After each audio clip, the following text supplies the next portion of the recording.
it stops, no one knows. We're going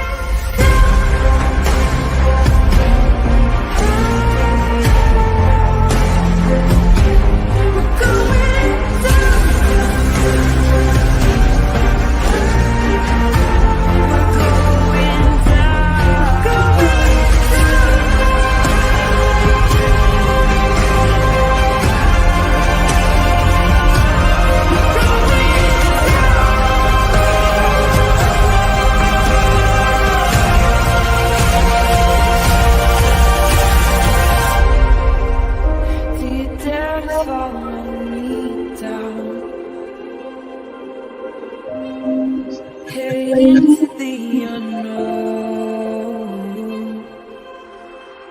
Na, na, na, na, na, na, na.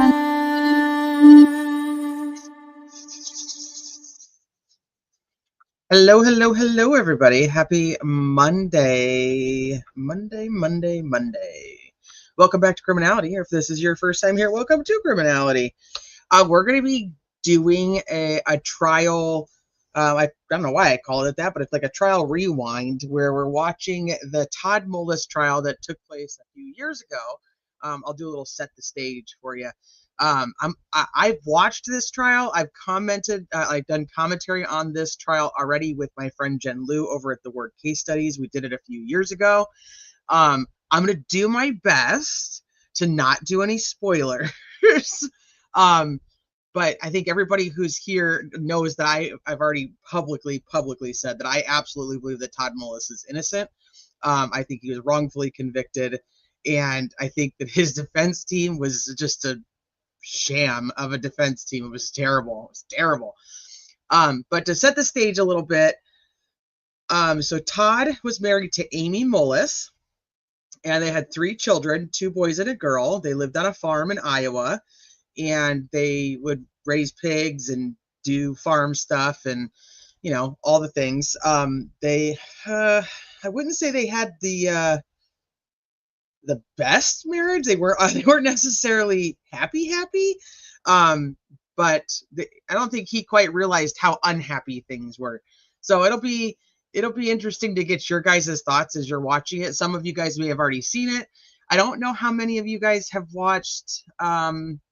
So one of the reasons we're watching this, for anybody who doesn't know, is we're watching this because, what was it, a week and a half ago, 2 weeks ago now, that Todd Mullis actually was in court again for his post-conviction hearing, which ironically, actually, I think had more witnesses and lasted longer than the actual trial.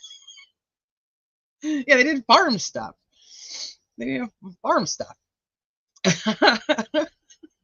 Don't make fun of me. It's early still. I'm tired. They did farm stuff. Mostly they'd raise pigs. Shout out to Don't Hate Create. What's up? So hi Brittany, hi Lacey, hi Hammy, hi Thomas, hi Indiana Girl, hi Ems, hi MB, hi Good Tara, Hammy. What's up, Debs? Hi Post Punk Mama, hi Tree. Who else is up here? Hi Zach, hey Shaz. Lacey, I think I said hi to you down there on your other account. Did I not? I don't know if I did. Or maybe I just saw you. Hey, Zero Cool. It's just regular farm stuff, Thomas. It's nothing scary. They just, ran farm equipment and stuff. You'll see. Hey, Chicken Operas. Like I said, so the reason we're watching this, even though this took place a few years ago, he was, like I said, he was just in court like a week or so ago for post-conviction relief, essentially asking the judge to hear evidence on why his counsel was terrible for trial and why there's so much evidence that this was an accident. You're gonna see when we watch the trial why this is. His defense team just terrible. So anyway, so there's 2 parts to this. There's the trial from 2019. And then there's the post-conviction hearing from 2025. I'm not really going to be doing it by day, like of the trial, simply because my schedule is kind of funky this week. And so I'm just going to do it by parts. So I'm going to play as much of the testimony throughout as I can. this trial was not really aired very well on, or streamed very well, like on YouTube or any type of streaming service. When Jen Lou and I actually went through and did commentary on this, a friend of ours had went and found the entire trial and downloaded it up to her channel. So I'll give you guys a little heads up. So that's called Rottweiler Investigations. And at the beginning of each video, the dog barks. So I just need to give you guys a little heads up on that, because some people get a little like, wait, why is there a dog barking? But she downloaded it by almost by testimony for us. So it's I'm going to do it by parts versus by days until we get to the post-conviction hearing. So that way I can kind of stop after the testimony that I need to stop after to go pick up kids. Because I'm doing, I think I have to do like all 3 kid pickup in the next couple of days. So that'll be fun. Anyway, so Todd Mullis on November, or I should say Amy Mullis on November 13th of 2018 was found unconscious in a shed barn on the property with a corn rake in her back. Todd and one of his son Tristan is actually the one who found her, took her, she was still alive, took her, put her in the truck, and drove her to the hospital. On the way to the hospital, they were on the phone with 911. 911 said, pull over, start doing CPR, and the paramedics will meet you where you are. Which did happen. Then the ambulance took her to the hospital, where she unfortunately passed away. Todd was charged with her murder and convicted of her murder. So we already know the outcome. That's, like I said, it's an older trial. Convicted of her murder and sentenced to life in prison. Yes, after they yanked out the corn rake, which you'll understand exactly why they had to yank out the corn rake. Hi, Sleuthy. So, okay, so we're gonna get started. Like I said, it's set up a little different than like watching a trial like day by day. We're just gonna watch testimony by testimony. I'll try to tell you what day I remember these people testifying, if it happens that way. If we end up like on a like if we get to day 2, I'll tell you this was the second day. I'm almost positive there was only, I think 4.5 days. This is off of memory, 4.5, maybe 5 days of testimony in this trial. I'm telling you, there was more witnesses and more testimony in the post-conviction hearing than the actual trial.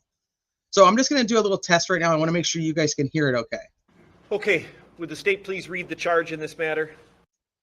So just let me know that you can hear it. Hey, Joanna.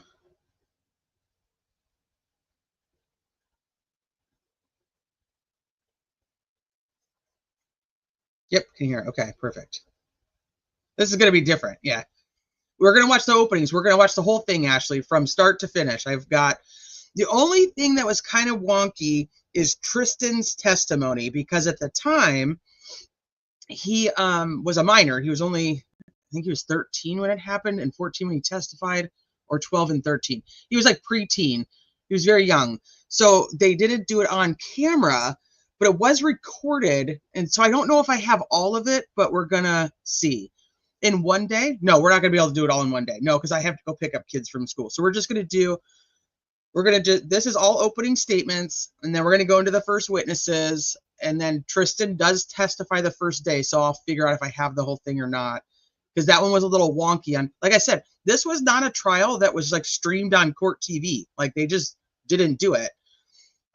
Ironically, they did his post-conviction hearing, like that was a bigger deal, I guess, but yeah, no, this will probably take us into the trial itself. Will probably be, it'll take us a few days to probably get through, just because of my own personal schedule. And then post-conviction is, they're more full days. They're still not full, but they're more full days like regular trials. And there was 6 days of that. So that's going to take us, we'll be doing this into probably next week. And I am not going to be explaining farm stuff. They're going to explain the farm stuff during testimonies. Farm stuff. You know, what you do on a farm. Or farmers. Don't make me bring out any thumb toes. Okay. All right. So yeah, we're going to go. I have opening statements. We have all the testimony. I have jury instructions. I have obviously closing arguments, sentencing, verdict, sentencing, and then we'll go to post-conviction.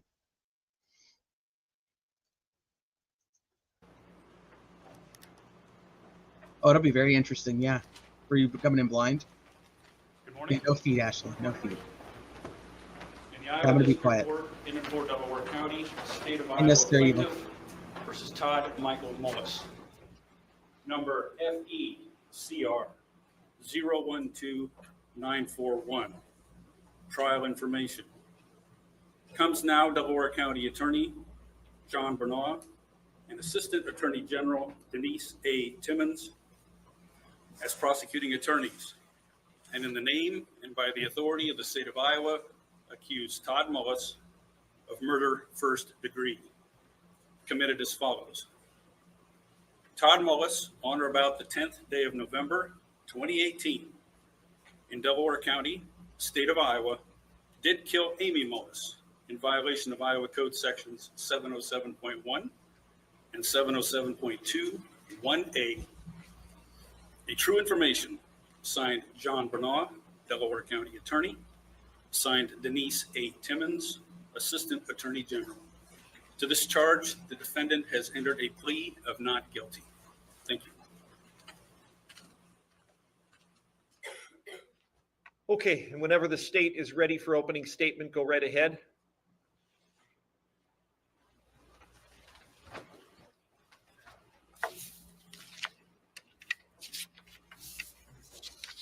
So he's definitely he's been working out a lot, because like you could see him in his post-conviction hearings. He's much thicker, as in muscular. If you look at my thumbnail to his mugshot when he was arrested, he's a little on the chunky side. He wasn't doing all the working out. That farm stuff wasn't really giving him the bod. He had more of the dad bod going. But prison has seemed to do him really well in the fitness department. Amy Mullis was a young and beautiful woman. She was 39 years old. She was a daughter, a sister, an aunt, a friend, and a mother to her 3 young children. She was at her home on November 10th, 2018, and went outside to help do some work on her farm. But little did she know, her death would come that morning. In Amy's last moments on this earth, she would feel the corn rake that she was stabbed with in her back. She would feel that rake pierce her body. She would collapse to the ground. Her lungs would fill with blood and air. And she would take those last breaths while she lay on a floor in a shed on her farm. Amy had so much life left to live, but that life was viciously taken from her on November 10th, 2018, taken at the hands of this defendant. We would love for you to get to meet Amy, but you won't. Instead, you will share a courtroom with her killer. This brutal, senseless murder happened not far from here, in a town called Earlville. And to understand what happened, we have to go back to November 2018 and the time before that. Amy was not happy. She was having an affair, and she was planning on leaving the defendant. The defendant knew something was going on. Amy had previously had an affair, and they had reconciled. But in July 2018, the defendant knew she was having another affair. He confronted Amy, and she denied it, but that just wasn't good enough for him. There was still a lot of tension and distrust, and the defendant had to do something. Over time, this kept weighing on the defendant. He wasn't going to let Amy get away with cheating on him again. And more importantly, he wasn't going to let Amy take half of his farm. You see, the defendant grew up on a farm. His father's a farmer. His brothers are farmers. He became a farmer himself. Being a farmer means everything to him. He has put his life into that farm. The defendant had to find a way to keep his farm. He couldn't let Amy leave him and take his money or land or half of his farm. That morning, when Amy walked out of her house on November 10th, 2018, to do chores on the farm, it appeared to be a day like any other. Amy didn't know then what you will all know by the end of this trial. That walk that she had taken hundreds of times out of her front door to the hog barn would be her last and would lead to her death. What made this day different than any other day was the defendant and his cold and calculated plan. November 10th, 2018 was finally the day that Amy's husband of over 14 years was going to carry out his plan. A plan in which he tried to think of everything, tried to avoid getting caught, a plan in which he carefully waited to carry out until he felt like he had the perfect opportunity.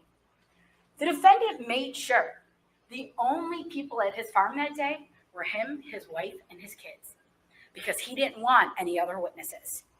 He had gotten Amy outside to help do chores on the farm, and then he had to separate her so he could execute his plan. He sent Amy to a red shed to get something, and that's where he then attacked her and killed her. He used a corn rake because he tried to make it look like a farm accident. He was hoping that people would just feel sorry for him and not ask any questions. He then went back to the hog barn, distancing himself from the crime he just committed, acting like nothing happened. And what did he do then?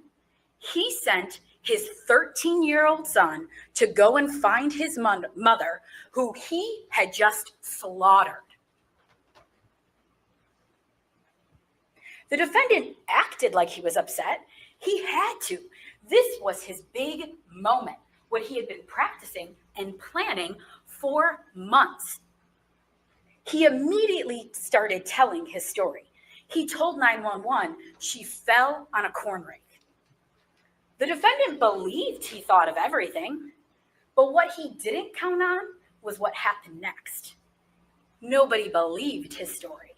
The doctors and law enforcement knew something just wasn't right. The doctors could tell that Amy was struck at least 2 times in the back with the corn rake. This was not an accident. It was a homicide. The defendant's plan wasn't so perfectly thought out.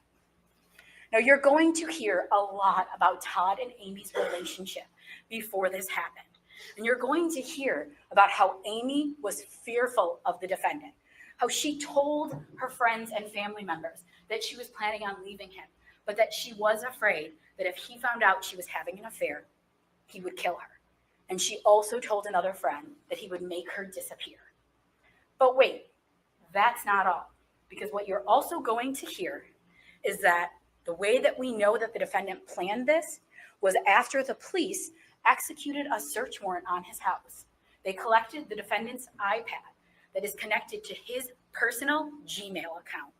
And they were able to see searches in the months before Amy's death. Proof that he was planning to kill Amy. Looking up things like how to kill unfaithful women. The evidence in this case is overwhelming. And the trail of evidence leads to only one place, to where Amy's murderer sits across this courtroom from you today.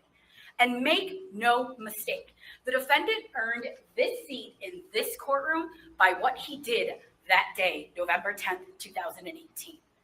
After you hear all the evidence in this case, The judge is going to instruct you on the law as it applies to the evidence. And then you will know that there is only one verdict.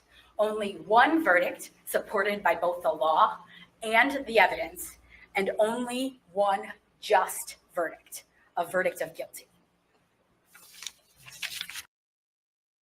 Okay, so that's the end of her opening statement. So I tried to warn you guys. She's terrible. She's absolutely, she's infuriating, and she's infuriating the entire time. Now his attorney is just like, if you looked up imbecile in the dictionary, like it would be his picture. That his attorney is one of the dumbest people I think I've ever come across on any thing. he's literally like the epitome of an imbecile. Like that's how I feel about him. But anyway, so yes, so she's stabbed in the back with this corn rake. Now, you guys, I'm telling you, I don't see it, but I don't want to get too far into my thoughts on it. I'm going to let you guys come to your own thoughts. I just don't see it. I don't feel that there's enough time for this to happen, but you know, the jury obviously believed her, and his attorney, once again, imbecile. So, okay, here we go. Here's his attorney. So she was found in the barn outside. They'll show you some, with the evidence, they'll show you like layouts of the farm and whatnot. And then I have the photos too, like all the evidence photos, so I can kind of walk you guys through. There's these really long hog barns, and then there's this old red shedish barn. It's like it was a barn, but they turned it into a shed because it's just like full of storage. But the amount of space in here for somebody just to go whacking a person, you know, with a corn rake is just, it just doesn't make sense to me. Plus the timing of what happened inside with in the hog barn with Todd and his son Tristan. I don't know. So, all right. So here's his attorney. Just keep in mind, you guys are not going to like any of these attorneys. These both sides suck. I mean, they just suck in a different way. They happen. I know freak accidents happen. A tree fell on him while cycling. Like, what the fuck? How does that happen? I can imagine someone falling on a corn rake. So there's actually somebody in one of the Facebook groups who fell on a regular rake. And her story was very, very interesting in perspective to this trial. But speaking of just freak things, like I was watching this video. I don't even know how old the video was, so you guys may have seen it, where a lady was out mowing her lawn on a riding lawnmower, and a snake fell from the sky and wrapped around her arm and then was striking her face. And then a hawk came down and attacked the snake that was on her arm and tore up her whole arm. Have you guys seen this video? Like, what? Like, what are the chances of that ever happening in real life? Like, if you went to go tell somebody that, they would not believe you. They would not believe you. Like, it's just a freak. I mean, it's a freak ass thing that the snake falls from the sky. And her husband said she was like incoherent. She just wasn't even making any sense. She kept telling me the snake came out of the air and fell from the sky. And he's like, she just wasn't even making any sense. I'm like, because who in their right mind thinks a snake is going to fall from the sky? Well, obviously, common sense now tells us the hawk obviously had the snake already, dropped the snake. It lands on her, starts attacking her and striking her face, and then the hawk comes back to get its prey, and it ends up hurting her. Like, nobody would believe that. So, like, freak shit does happen. You've seen? No, you have. Have you really? Like, maybe the little tiny ones, like the birds go get. Oh my god, that would just freak me out. If you've ever been attacked by a bird, be thankful. If you've never been attacked by a bird, be thankful. A crow randomly came at me one day when I was walking in high school. It was scary. Snakes, definitely reasonable. that woman's got to be traumatized. But I'm just thinking, like, could you imagine, like, she's sitting around telling this story to her friends? They're like, okay, Luis, that makes a lot of sense. I don't know her name. I just made up her name, but whatever. Okay, here it goes. Now we're gonna go here with Hammy. What did Hammy? Oh yeah, you ever been attacked by a bird? Yeah, no, I don't want to be attacked by any of that shit. But just think, you're just out there riding lawnmower, and all of a sudden you have a fucking snake.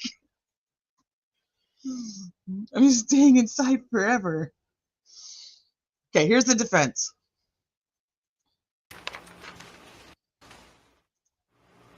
I agree with some of what the state has just mentioned to you in opening. On November 10th, 2018, in Delaware County, Iowa, Amy Mullis was viciously and deliberately murdered. The issue that you will have to decide in this case is really not who did it, but whether Mr. Mullis did.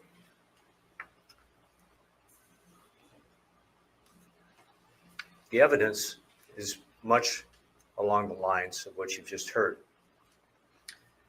On November 10th, on that Saturday morning, Todd and his son Tristan, who's 13 years old, went to another farm that they farm and manage, do some chores. There had been some chisel plowing, that's my term for it, had been done on that property the day before. And Todd's plan was to do some more on that Saturday. It had gotten cold, the ground was too frozen, so that plan had to be abandoned. Todd and Tristan returned back to the home place where the two younger children and Amy were up and about. They had a small breakfast, and Todd and Tristan announced or stated that they were going to go out to the hog barns and get ready for a delivery of small pigs. The Mullises had these large hog confinement barns, and maybe I'll use the wrong terminology here, but these are giant barns, much like a football field. And they bring in small pigs when they're being weaned off the sow, and then they're raised to butcher weight and hauled off the farm and sold. They were getting ready for a delivery of those small pigs. And there was a lot of mechanical things to be done in the barns. So their plan was to go out and start that process. A few days before, I believe on November 6th, you'll learn that Amy had a medical procedure. She was having some bleeding problems, and the doctors had recommended that she have a minor surgery, which it was done. I believe that you will hear that the testimony was that she felt cooped up, had been in the house for several days, and wanted to join Todd and Tristan. It was her idea to go out and help work in the barns. And she did. And you'll hear that when they got out in the barn, each of them, Todd, Tristan, and Amy, set about to do different things. Todd was going to take these pipes, and I think you'll hear them referred to as nipple feeders. They're actually water pipes with small nipples on them, so that these small pigs used to nursing off their mother will now nurse water from these pipes once they've been put in these pens. Todd was doing that. Tristan was getting these heaters that had been stored in a storage area he would bring these to each of the pens and set them out ready to be installed. Amy was there was light fixtures above these pens in walkways.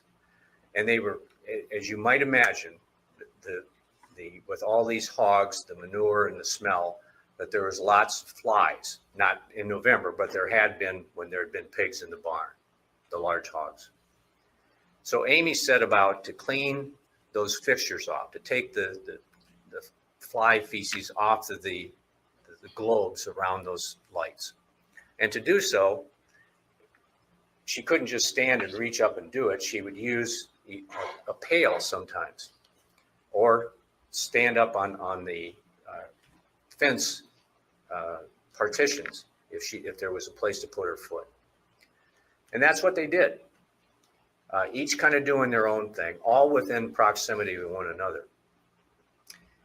At some point, Tristan noticed that Amy seemed to maybe lose her balance, comment upon her dizziness.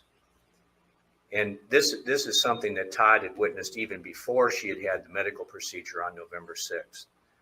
His comment was, honey, take it easy. Why don't you go back in the house? Don't push yourself. She wanted to help. So she continued on, and there was again observation of her unsteadiness. So finally she agreed that she would stop what she was doing, still wanting to help. Todd says, if you want to do something, there was a mother cat had a litter of kittens, and they were being kept in the shop, which was in between the hog barns, a little off to the, as you look towards the house, a little off to the right. Somehow the mother cat had gotten run over by a skid steer or pickup or tractor or something. So the kittens were abandoned, not abandoned, they were just there by themselves. And each time that they'd open the doors to get equipment in and out, there was a fear that they were going to run over some kittens, upset the smaller kids. So Todd says, there's a pet carrier over in that old red shed. You can go over and get it. Just put it up by the shop on your way into the house. Okay. She leaves the hog barn. Todd and Tristan continue to work. They're doing these two chores of theirs. At some point, and I believe you'll hear that Tristan said the only time that he ever was out of his father's sight was to go into an office area. It's more of just a separated area off the main part of the hog barn where there's some equipment, and he got a drink of water. Kind of just turned the faucet on. There's a hose hooked to it, and he thought he did that maybe twice. It was out of the main hog area for a very short period of time. Todd was still in there. He was in there when he went out to get a drink. He was in there when he went back.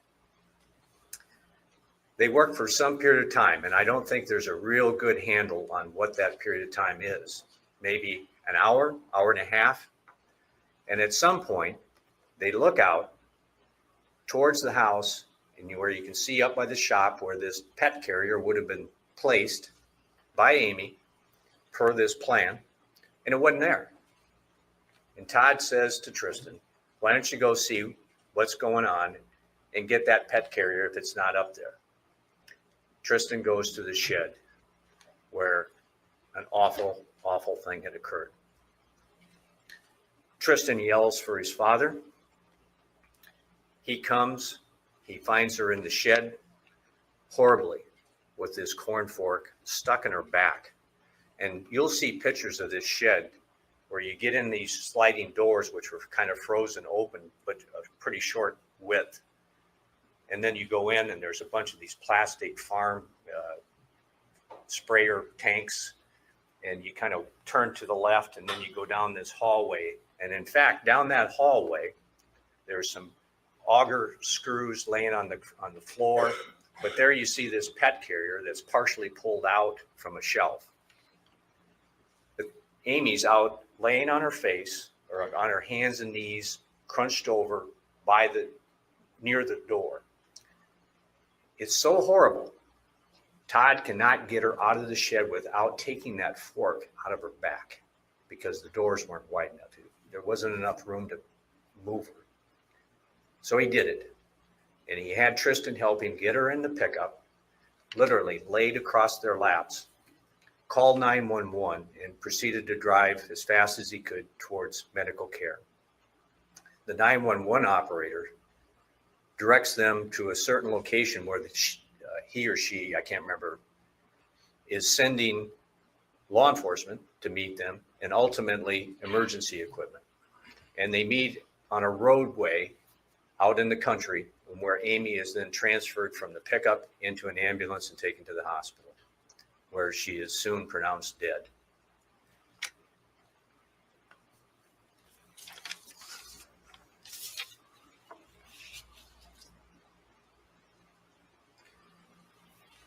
Tristan was taken by a friend, Michael Krogman, from the scene back to the farm.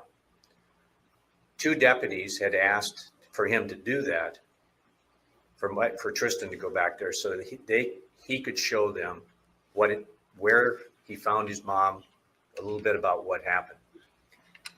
And Tristan did that.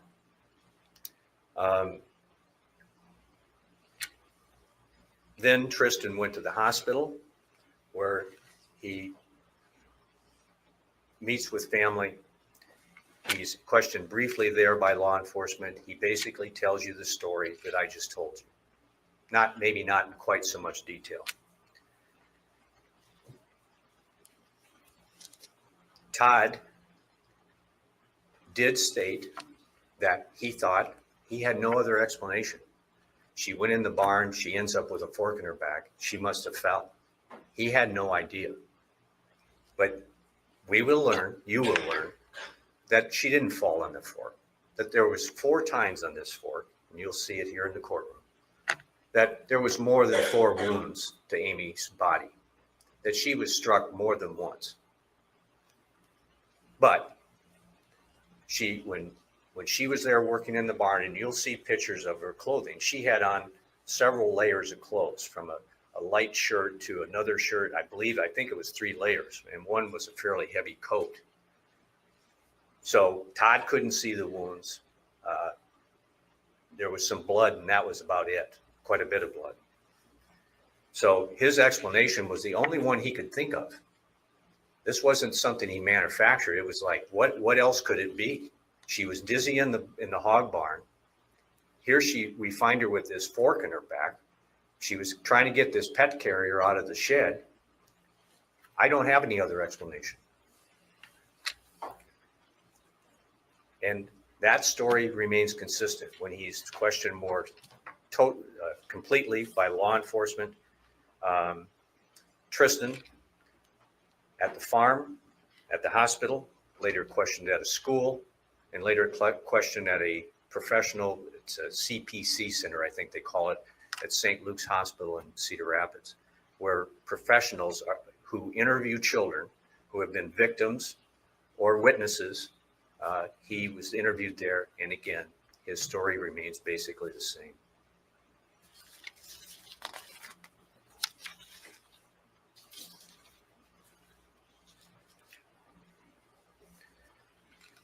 Yes, I expect you're going to hear a history of this marriage.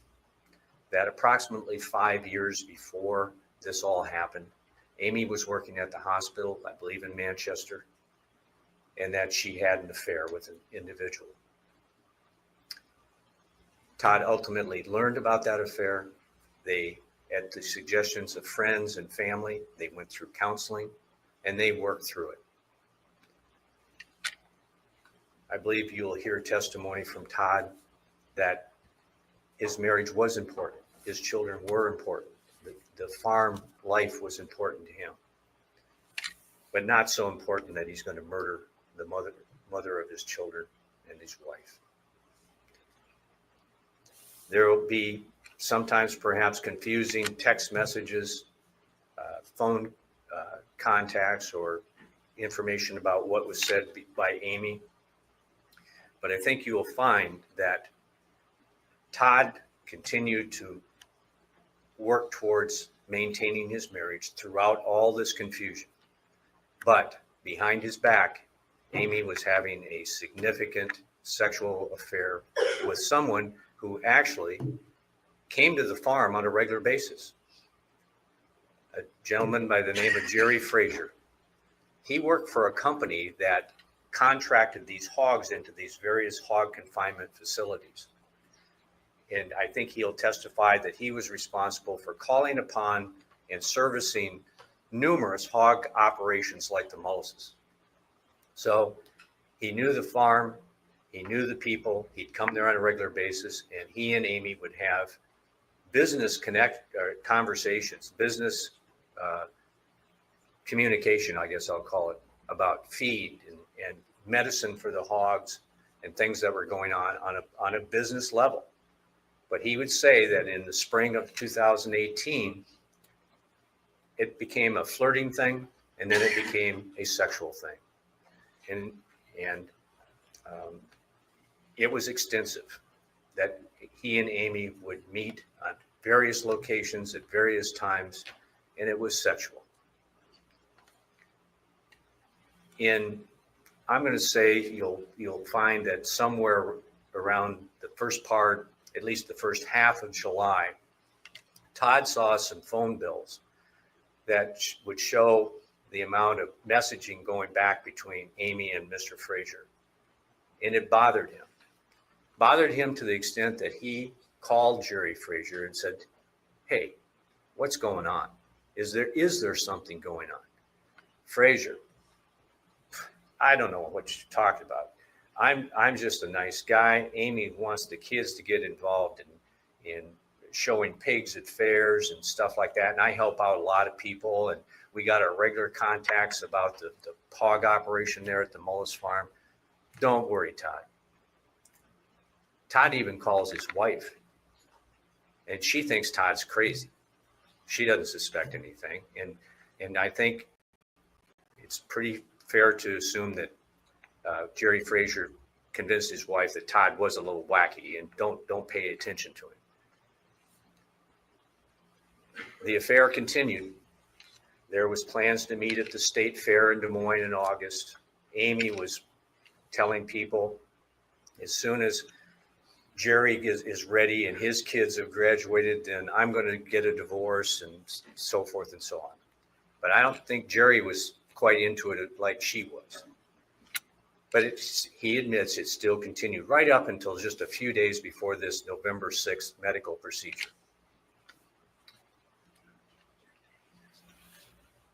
So I'm not going to try to lay out exactly all these text messages and communications, but there will be some. The internet searches that the state mentioned, there were phones, there were Kindles, there was an iPad, a laptop, and there was an iPad. An iPad used extensively for the hog and farming operation. It would actually be taken out in the tractors when you were doing, like, as I understand it, and I hope I'm not wrong, like GPS planning, that you could coordinate with this iPad. And also it was used in the hog operation because it had better Wi-Fi or whatever the connections. I'm terrible with this stuff. I'm too old. But it had better connections, so it'd be taken out in the shop. And that a dispute may be as to how many people had access to that and what the significance of these searches are, when they were made and why they were made.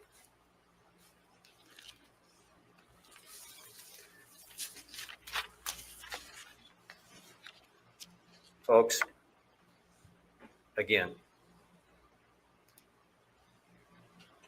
Todd Mullis' statements about Amy falling on a fork and dying accidentally was a honest, legitimate, on-the-spot explanation or an attempt to explain what happened to her. It was wrong. She was murdered. Horribly. But I believe that you will find that not only at the end of this case that there's a reasonable doubt about Mr. Mullis' guilt, but there's no doubt at all. Thank you. This fucking guy is such an idiot. Such an idiot. Okay, if you guys weren't here at the beginning, I'm just a reminder, every time we switch to the next testimony, you're going to hear the dog barking.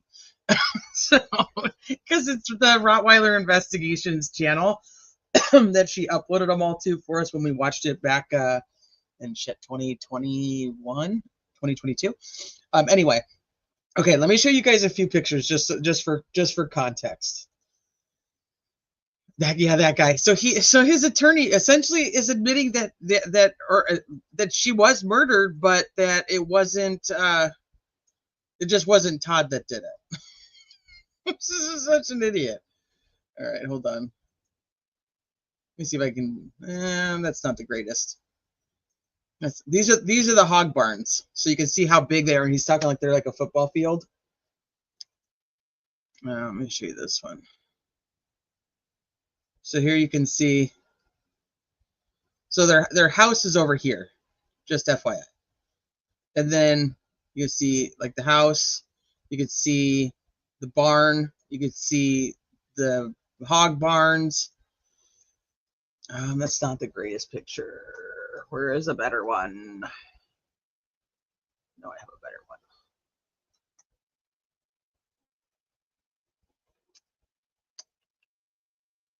Let me see if I have a better one. I have to have a better one. It just kind of gives you a layout though, so you could kind of see what we're looking at. They call it a shed, but it was really like it's an old barn. If you look at it, you could tell it's like an old barn, but it's they just use it as a shed. So, and here's the corn rake. I'll show you guys that way. I can have the picture handy. So this is the corn rake that she was found on. And I'll show you the picture when it's in evidence. So you can kind of see how long it is.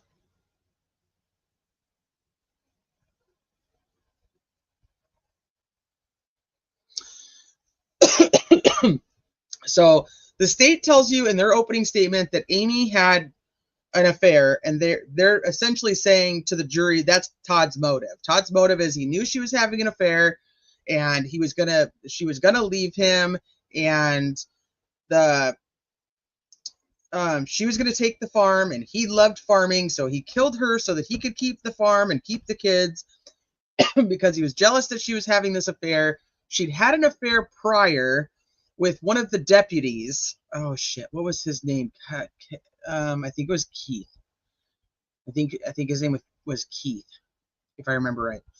So she'd had an affair like 5 years ago that the defense attorney's like, yeah, and then his friends and family were like, go get therapy, and so they went and saw a psychologist, and and everything was better. But then she starts having an affair with this Frazier guy who is essentially like a subcontractor for the farm. And that's the one she's having an affair with when she dies. And so his attorney, Todd's attorney, wants to go third party and say that it's the guy she's having an affair with. The guy she's having an affair with is the one who kills her, not Todd.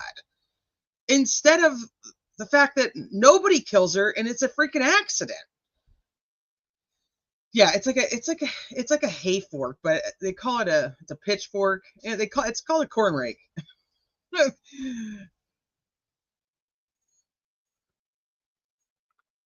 So, but the defense attorney does keep calling it a fork. It's very different than a yard rake, yes. So now think of this jury who has heard from just opening statements from the prosecutor and the defense, who both told him it's a murder. They both have essentially said that she was murdered. So now what else are they supposed to think? She stopped thinking his tractor was sexy. See, this is farm stuff, you guys. When I say they were doing farm stuff, this is the kind of stuff I'm talking about. There's just farm stuff happening. Let me see. I'm pretty sure I have a good picture of the barn/shed. They're going to show all these. Oh gosh, that's tiny. They're going to show all these as we go, but just so you guys have some visual aids as you hear things. So here's the barn/shed, and it's like two big sliding doors. It's like rotten. So I'll show you this side too. Like you can see, like that's the sliding doors and like going in. But I have a ton more of like inside, but they're going to show it to us anyway. But like the area, the walkway in here to be able to get around is so small. So, but yeah, I mean, it's a big property. It ain't tiny. It ain't tiny. They got a whole thing going here. They got all kinds of farm stuff happening. This just went back this last week or about a week. Oh God, I can't. My days are so messed up right now. They just had a 6-day post-conviction relief hearing, which I was telling him earlier. It's actually longer than the trial itself. More witnesses than the trial itself. And Yes, he's trying to get a new trial. So she has to decide. The judge is going to have all of their final briefs, the attorney's final briefs by April 8th, and then she's going to decide whether he gets a new trial or not. Yeah, as a non-farmer, I feel like it would be safer if there was a buddy system for accidents. Agreed. This is big time farm stuff. This isn't like no little farm. This is big time farm stuff. But I mean, shit, his freaking defense attorney can't even decide if the kittens are abandoned. He's like, oh, no, they're abandoned. No, they're not abandoned. Well, they're just left, and they're abandoned. You know, there's a mom. They got just dead, and I don't even know what happened with the kittens. I don't even know why I'm still talking about the kittens. It's like, what are you doing, you fucking idiot? I'm not a lawyer, and I could go up there and have a better opening statement than this. Hi, Dom. I have a farm, but only one pig and 0 corn rakes. If you are on a farm, please go get rid of the corn rakes. He absolutely has. Yeah, he has a whole entire team of attorneys that came in from other states. So, yeah, I'm very excited. I know, and I'm trying to make it so that you guys can make your own opinion, but and not make you biased with my opinion. But I've always believed this dude is innocent. I believe that he had nothing to do with this. But come to your own conclusions, please. It's just so blurry. I don't know. I thought it was a better picture, but so, testimony.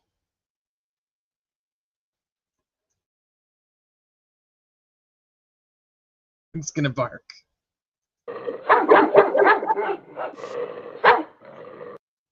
Did you graduate from high school? I graduated from Eldorado Providence High School in 1994. And did you receive any additional schooling? Yes, I got my bachelor's degree in occupational safety and health, and I have a master's degree in organizational leadership. And what is your current occupation? I'm the human resources manager at American Packaging Corporation in Story City, Iowa. Now, you indicated earlier that you lived with Amy Mullis. Yes. Who is Amy Mullis? Amy is my sister, my younger biological sister. Do you know Amy's birthday? Amy's birthday was January 23rd, 1979.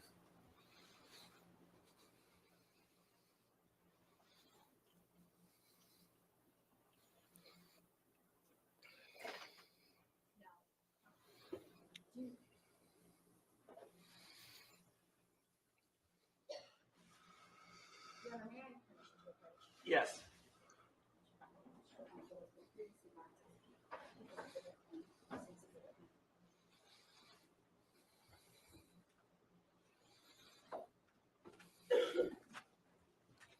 I think the jury didn't have a chance when they're told by both attorneys it's murder.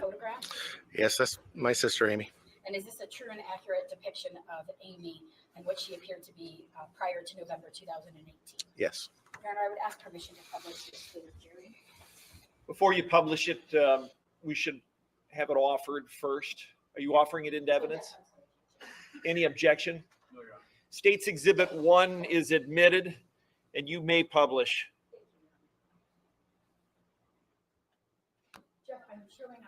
Essentially, Todd did not know that his own attorney was going to be saying that it was murder. That was all new to Todd at trial, apparently.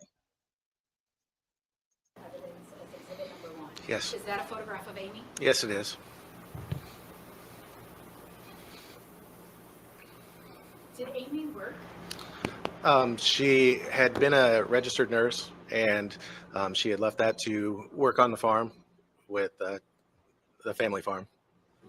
And did Amy graduate from the same high school as you? Yes. And what high school was that? Eldorado Providence High School. What kind of things did Amy like to do? Amy loved being outside, hunting, fishing, playing golf, but her biggest pride and joy was being a mom to her kids. And you indicate, how many kids did Amy have? Amy had 3 children. And what are their names? Tristan, Taylor, and Wyatt. And their last name? Mullis. Do you know Todd Mullis? Yes. And do you see Todd Mullis in court today? Yes, ma'am. Can you please point to him and identify an article of clothing that he's wearing in court today? He's wearing a green-gray shirt. Your Honor, may the record reflect an in-court identification of the defendant by this witness. It will. Thank you. Now, you indicated that Amy, prior to her death, was actually working on the farm. Is that correct? Yes, that's correct. And prior to that, what kind of work did Amy do outside of the home? She was a registered nurse. And where did she go to school for nursing? Kirkwood. Now, you indicated that you met Todd Mullis. Yes. When did you first meet Todd Mullis? I met Todd shortly after I got out of the Navy. It would have been 2003 or 2004 in that time frame. And do you recall what year Amy and Todd got married? I believe they got married in 2004.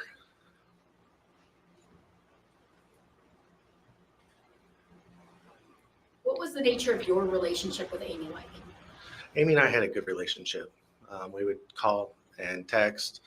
We got together on holidays and family events. I would go see some of her kids' events. She would come see some of my kids' events. We had a good relationship. Who are your parents?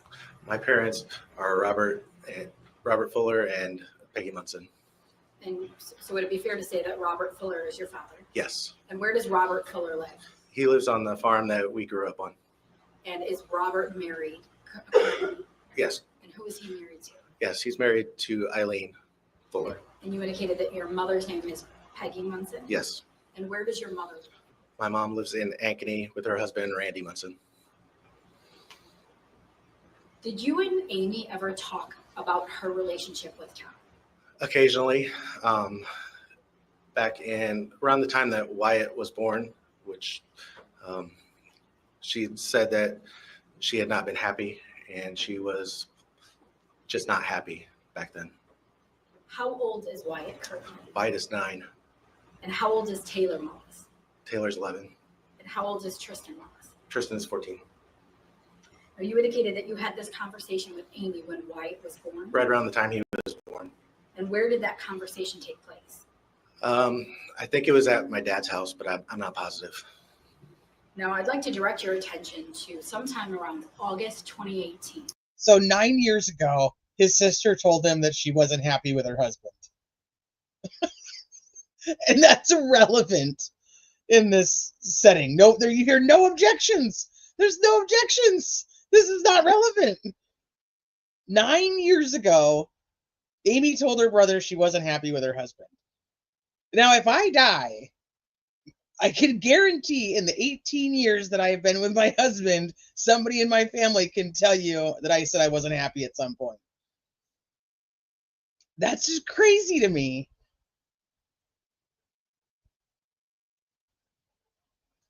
Yes. Around that time, was there anything going on in your family? Yes. What was going on? Our grandma, Margaret, who is my mom's mother, had fallen and was in the hospital in Des Moines. And the prognosis was not good. Amy had gone to the hospital the day before I'd gotten there. And then I met Amy outside of the hospital when we got there. Jeff, let me just stop you there. Yes. So would it be fair to say that you and Amy were visiting your grandmother who was in the hospital? Yes. Now, at some point while you were at the hospital, did you have a conversation with Amy? Yes. And where in the hospital did this conversation take place? We were outside the emergency room exit. She met me there. Me and my wife. She was going to escort us up to Grandma's room. Was your wife present for this conversation? Yes. And what's your wife's name? Morgan. And what, if anything, during that conversation did Amy tell you? Your Honor, I'll object. Calls for hearsay. You want to respond, Ms. Hughes? Judge, I believe based on the response to all of these statements that these statements are all admittable or are pursuant to the case law as well as the rules of evidence. What? Well, if you want to tell me specifically what rule you think creates the exception, it would be hearsay. If there's an exception, if you want to tell me what the rule is. Judge, first, the state's position is that it's not. Brianne, you should watch we covered the Zachary Hughes trial. We covered Zachary Hughes and we just covered Megan Boswell's trial. Both absolutely guilty. Both found absolutely guilty. So that might help. Do either one of those, and they're both kind of short. So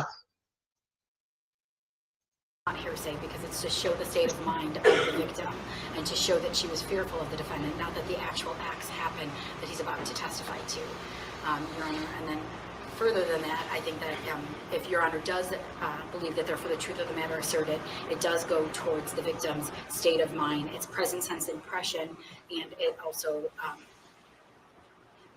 falls under the residual hearsay rule that we did file a notice of. Without having heard the testimony of the witness, but believing I understand, I believe he's going to give testimony about the present sense impression or the then existing state of mind of the declarant.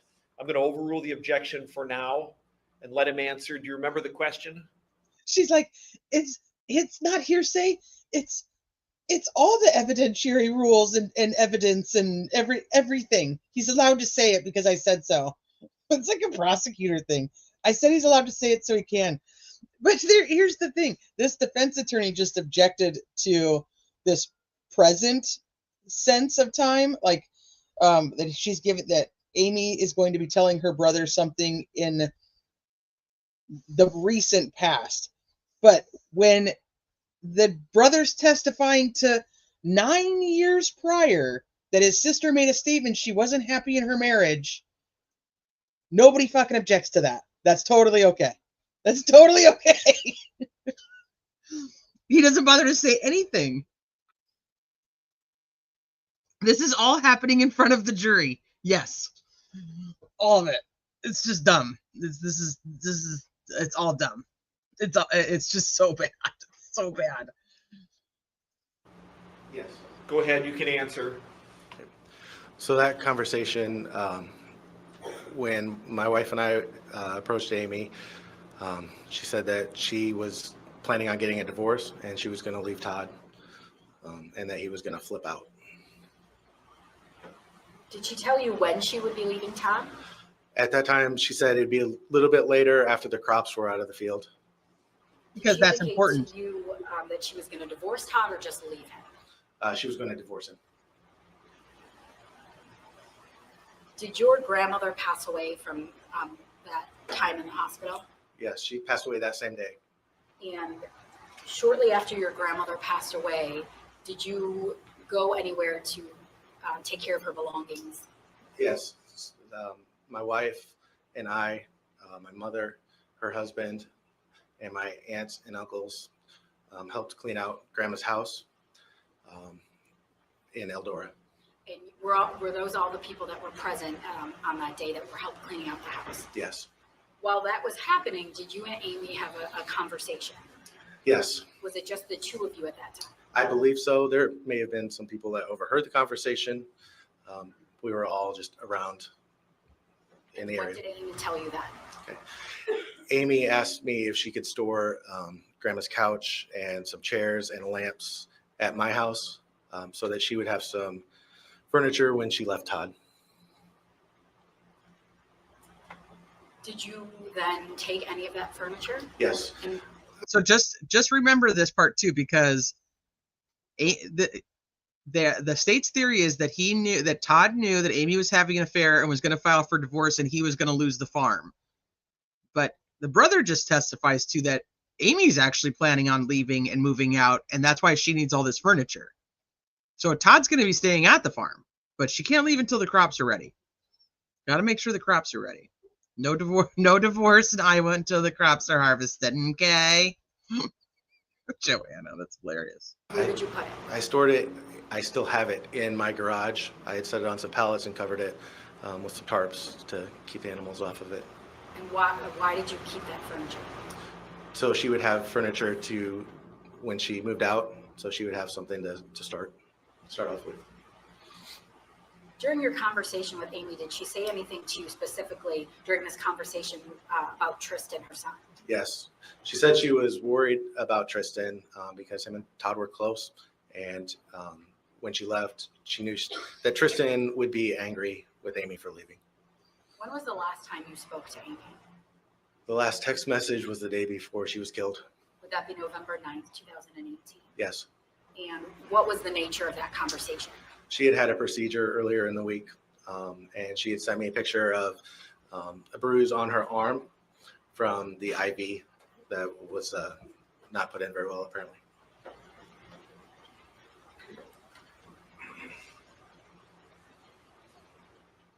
At any point, did you have a conversation with Amy about an argument or fight that she had with her mother-in-law? Yes. And how did that conversation take place? Was that in person or over the phone or text message? That was over the phone. And approximately when did that conversation take place? It happened shortly after, it would have been sometime in October. We had been at the hospital with my uncle who had had a brain bleed. And Amy had come down. We were with mom in the hospital to support her because she had just lost her mother. And now her brother was in the hospital and it didn't look very good at the time. Around this time, was Amy spending a lot of time in the Ankeny or Des Moines area? Yes. And what specifically did Amy tell you during that conversation? During the conversation, after she'd gotten home, she went to pick up her kids from her mother-in-law. And she said that her mother-in-law was talking very negatively at her, telling her that Amy had been abandoning her children and didn't deserve to be a mother and was just a horrible person. Thank you. I have no further questions. Cross-examination. So Todd's mom was mad at Amy and said that she was abandoning her children and she was essentially a horrible person. That was Todd's mom. Thomas, you know what? That's a great question. I actually don't know. So it belonged to her family, but I don't know where. Let me see if I can find anything on Google. I'll Cecil it real quick and I'll get back to you.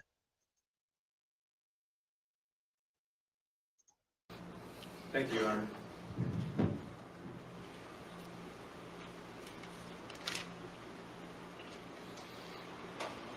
Please tell me again when your grandma had the fall and her resulting death. That would have been August of 2018.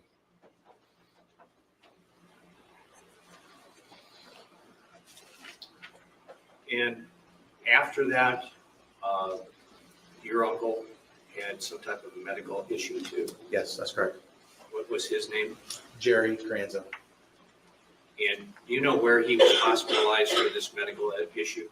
Yes, he was hospitalized in Des Moines. Do you recall approximately how long he would have been in the hospital? He was in the hospital for a few weeks, and then he went to On With Life to help with his recovery. During the time that he was in the hospital or at On With Life, did you visit him? Yes. Did Amy? Yes. Do you have an estimate of how many times Amy might have visited? I don't know how many times she went. I know the one time was the last time I saw her alive. We went out for supper with my mom to help support her during that time. So every time you visited your uncle, it didn't necessarily coincide with a visit from Amy. That would be correct, yes. So really, you'd only be able to guess how many times she might have visited.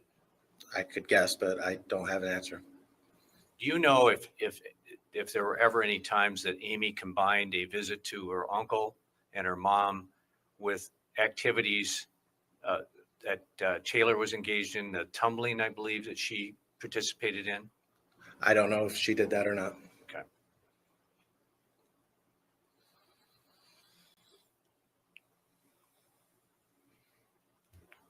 And you believe it was sometime in October that Amy told you about having the run-in with Todd's mom?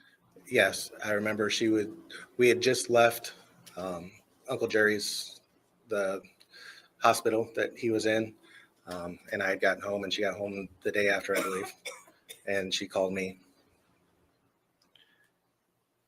Did she ever talk to you again about and tell you that Todd had actually stood up for her and criticized his mother for doing what she did? No, I think that might have been the last time I talked to her in person before she was killed.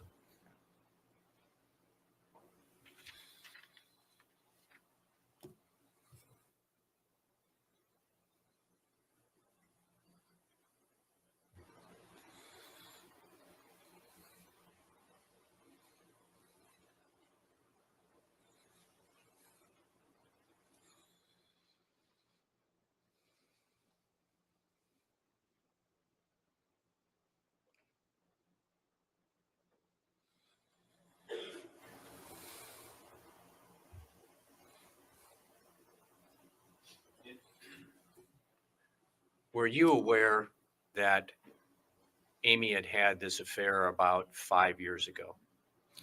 No,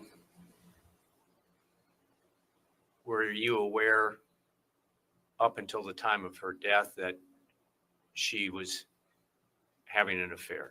no.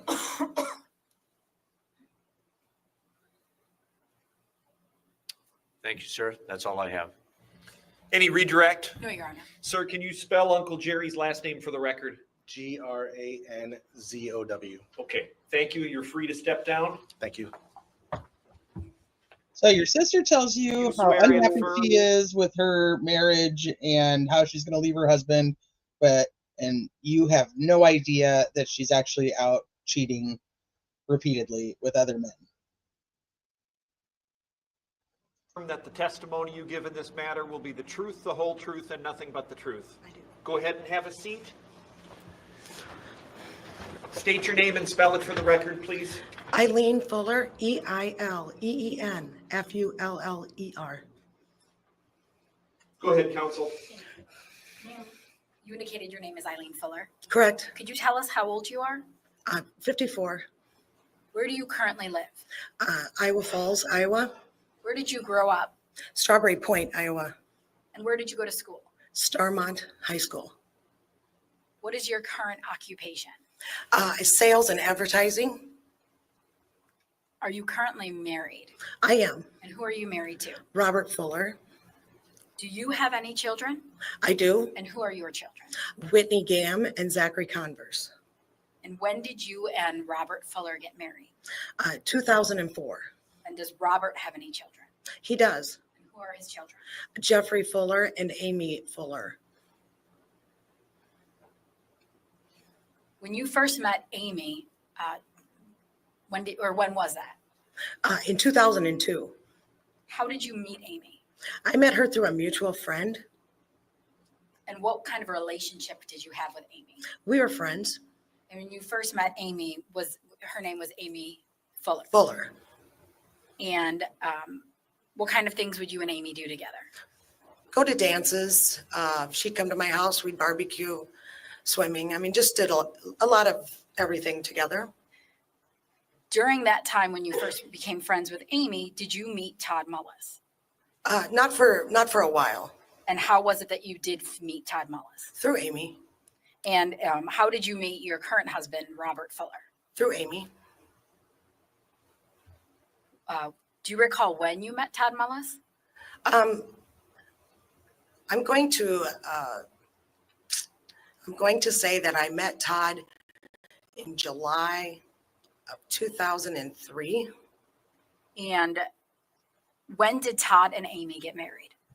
Todd and Amy were married September 11th, 2004. And when were you and Bob or Robert Fuller married? July 31st, 2004. So just a little over a month before you and Bob got married, a little bit over a month before Todd and Amy. Correct.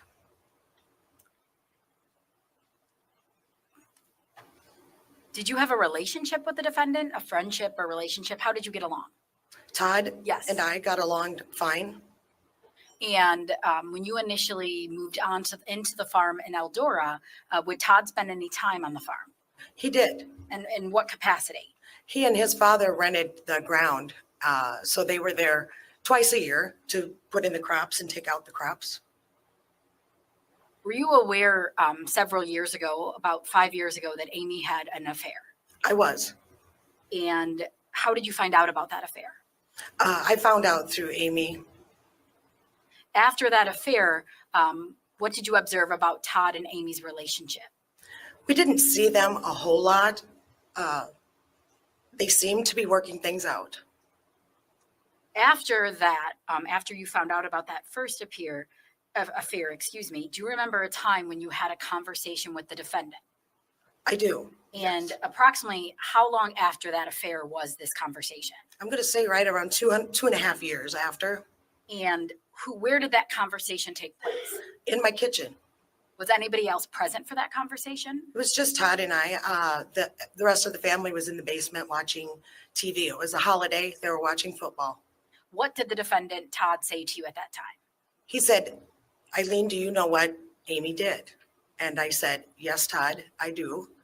And I said to him, it looks like you're working things out. Did he then say anything else to you? He did. He said, well, I have to. He said, I'm not going to lose my farm and what I've worked for. Now, in the summer and fall of 2018, did Amy have anything going on in her life that you were aware of? In 2018? Yes. Yes. Amy was having some health issues at the time. And was there anything going on with her mother's side of the family? Yes. She had lost her grandmother. And was anybody else in her family also in the hospital? Yes. Not long after her grandma died, I know that her uncle had an aneurysm. And were you aware of where Amy was spending a lot of time then? She was down in Des Moines at the hospital, I was told, spending a lot of time with her, helping with her uncle. Now, at the same time that Amy was dealing with these family issues, did you have contact with the defendant? Todd had called me several times and discussing, worried about Amy not being home. Now, you said he called you. Would he call you on your cell phone? Correct. And did you guys communicate any other way? Texting. He would text me. And did Todd say anything to you about Amy spending so much time at the hospital? Yes. What did he say to you? He just said, she needs to be home helping with the kids. It was a very wet fall. I know he was trying to get the crops out. I know it was very aggravating. The kids were there, so he had a lot on his plate. How often would the defendant call you? Most of it was through texting. He did call on occasion. And did you make any observations of the defendant behavior or how he was when he would talk to you or send you these text messages? Mostly angry, just frustrated anger. And did these conversations with the defendant go on for a couple of months? Yes. And did the defendant, Todd, ever talk to you about his relationship with Amy? He just said that they were obviously having issues. He didn't go into extreme detail, no. At some point, did you have a conversation with Todd about him suspecting that Amy was having another affair? Yes. And was that, if you recall, were those text messages or phone calls? Both. And specifically, what did the defendant Todd say to you about that? He just said he had confronted the field manager. I didn't really catch a name that he specified. It was his field manager, and he said that he had asked him about it. He had confronted he and Amy both.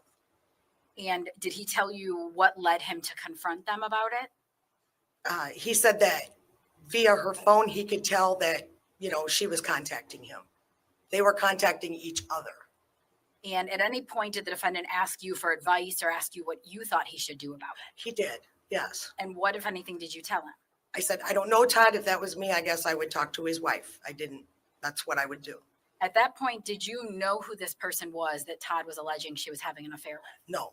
Had you ever met him, or did you even know his name? No. Did Todd ever tell you about a fight between Amy and his mother? Yes. And again, was that text or phone calls or both? He had texted me and said that Amy and his mother had just gotten into a fight. That was basically it. Did he tell you anything else about that fight? Something about his mother and Amy I'm not sure why Amy was there, what that situation was. He just said that her mom kicked Amy out of the house, meaning her home. Can I just have a moment, Your Honor? Yes. So this is Amy's sister-in-law, so Amy's brother's wife, and her and Todd are friends, and Todd is texting her and telling her how upset he is with Amy and that he thinks Amy is having another affair. And so how the other brother doesn't know about the affairs is beyond me, but it's not his wife, I guess, because he's married to Morgan or whatever, Madison or more. I don't remember which one it was, some M name. But so she's saying that Todd is pissed, and he confronts the guy, which is we know to be Jerry Frazier, and we're going to learn more about that too. Somebody asked if Todd was having any affairs. Not that we were ever made aware of, that Todd never had any affairs. Never, if he did, he was much better at it than she was. Yeah. MB. So yes, so I have the trial, then I have the appeal, then I have the post-conviction relief hearings. So we should have everything. The only thing I'm worried about not having is all of Tristan's testimony. But after this video is done, we're going to listen to what I do have. And if I don't have all of it, I'm going to have to do some digging to try to find the rest.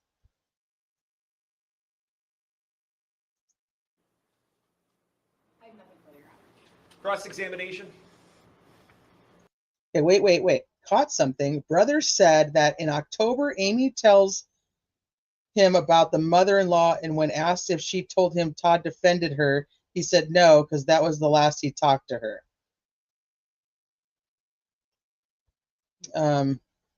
Earlier he said he talked to her the day before she died. No, last he talked to her in person, and then he talks to her a couple days before, or the day before. I think the day before was a text message. But that the one about the hospital is the last time he talked to her in person, last time he saw her alive.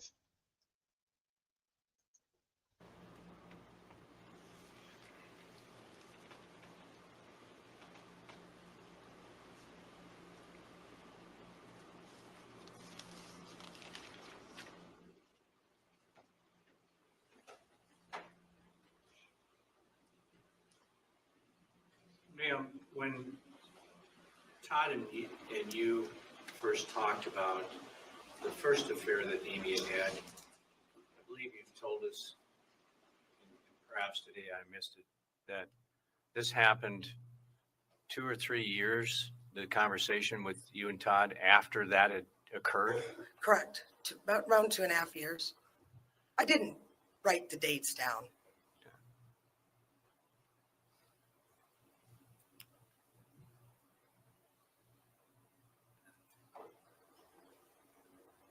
When that conversation occurred several years ago, you said it was a family, maybe a holiday gathering? Thanksgiving, correct. Amy and the kids there? Correct.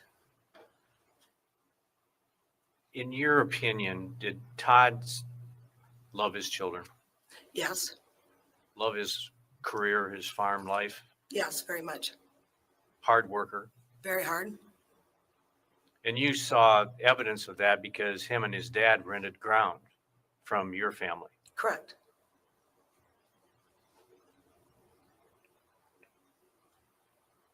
Moving ahead then to late summer, August, September of last year, 2018, you said Todd communicated with you with concerns about Amy being absent from the home. Correct. And that was due to health issues of both grandma and uncle. Correct.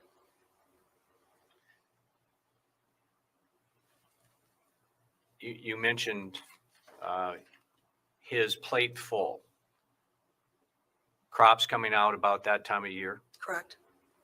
Do you know how much land the Mullis Todd's operation was? I don't exactly. I know they have quite a bit of land. Pretty substantial.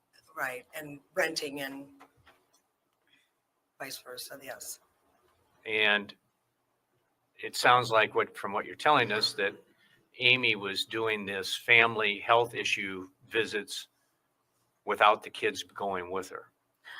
I can't say that for 100%. I know all the time that she was there, but I know when Todd had talked to me, they were at home. So Todd's got the 3 kids and farm and weather issues and so forth. You said he was angry, frustrated? He seemed angry, frustrated, yes.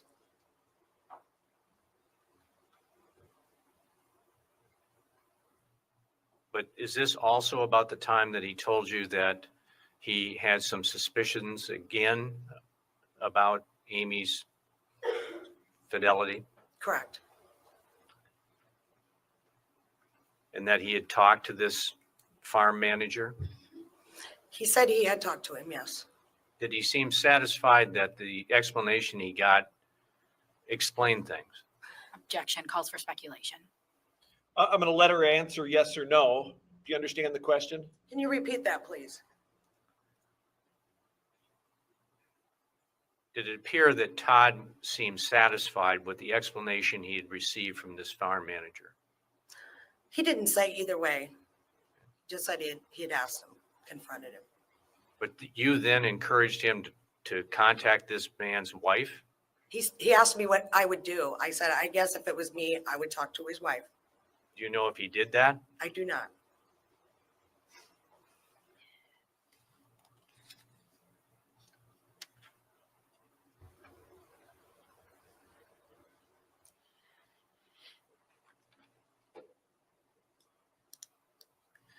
And then you told us this morning that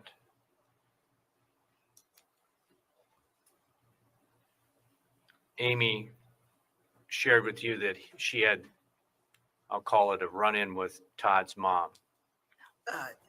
Todd told me that. Right. And the issue was Amy's absence from the home. Was that kind of the... Sounded like that was the basis of the argument, yes. Did you ever talk to Todd about that? No, I don't. He had just told me that his mom had kicked her out. That's about the extent of that. Did he also tell you that he confronted his mom about what she had said and done with Amy? I don't believe so. I don't recall that. Okay. You're not saying it didn't happen. He just... Right.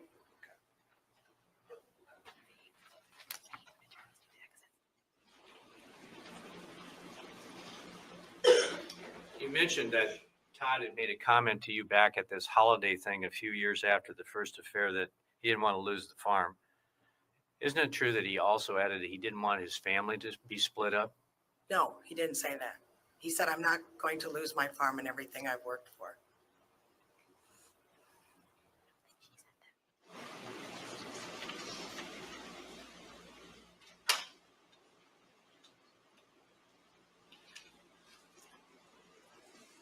Maybe this is incidental here, but the farm ground that Todd and his dad rented, who did that belong to? Robert Fuller, Sr., Amy's dad. Amy's grandfather. Grandfather, I'm sorry. And where did this land situate? Where was it located? Between Iowa Falls and Eldora, Okay. Iowa. And this was in the vicinity where you live? Correct? Okay. When you said that they would come out, put the crop in, come back, take the crop out. Correct? Would you have contact with them on either one of those occasions? Sure. Any recollection of any concern that Todd shared with you about his life with Amy, the kids, or anything like that? You'll have to rephrase that. I'm not sure what you're asking. It was not a good question. This is not a good question. I suck at this. During those encounters that when they would be there for farming purposes only, not family gatherings or anything, did you ever have any personal conversations with Todd then about family issues? No. Okay. All right. Thank you, ma'am. That's all I have.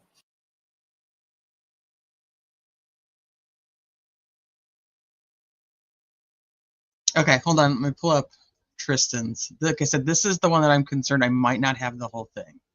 We'll see.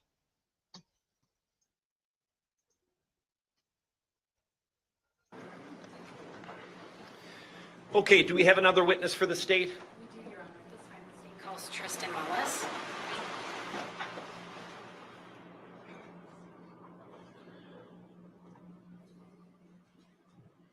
Tristan, this is Judge Bitter. Can you hear me okay?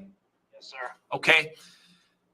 You're going to be called as a witness to testify, so you have to promise to tell the truth and take an oath. Do you understand what that means? Yes, Your Honor. I want you to raise your right hand right now. Do you swear that the testimony you give here today will be the truth, the whole truth, and nothing but the truth? Yes, Your Honor. State your name and spell your first name, please. My first name is Tristan. My last name is Mullis. My first name is spelled Trysten. My last name is Mullis, and it's spelled Mullis. Okay.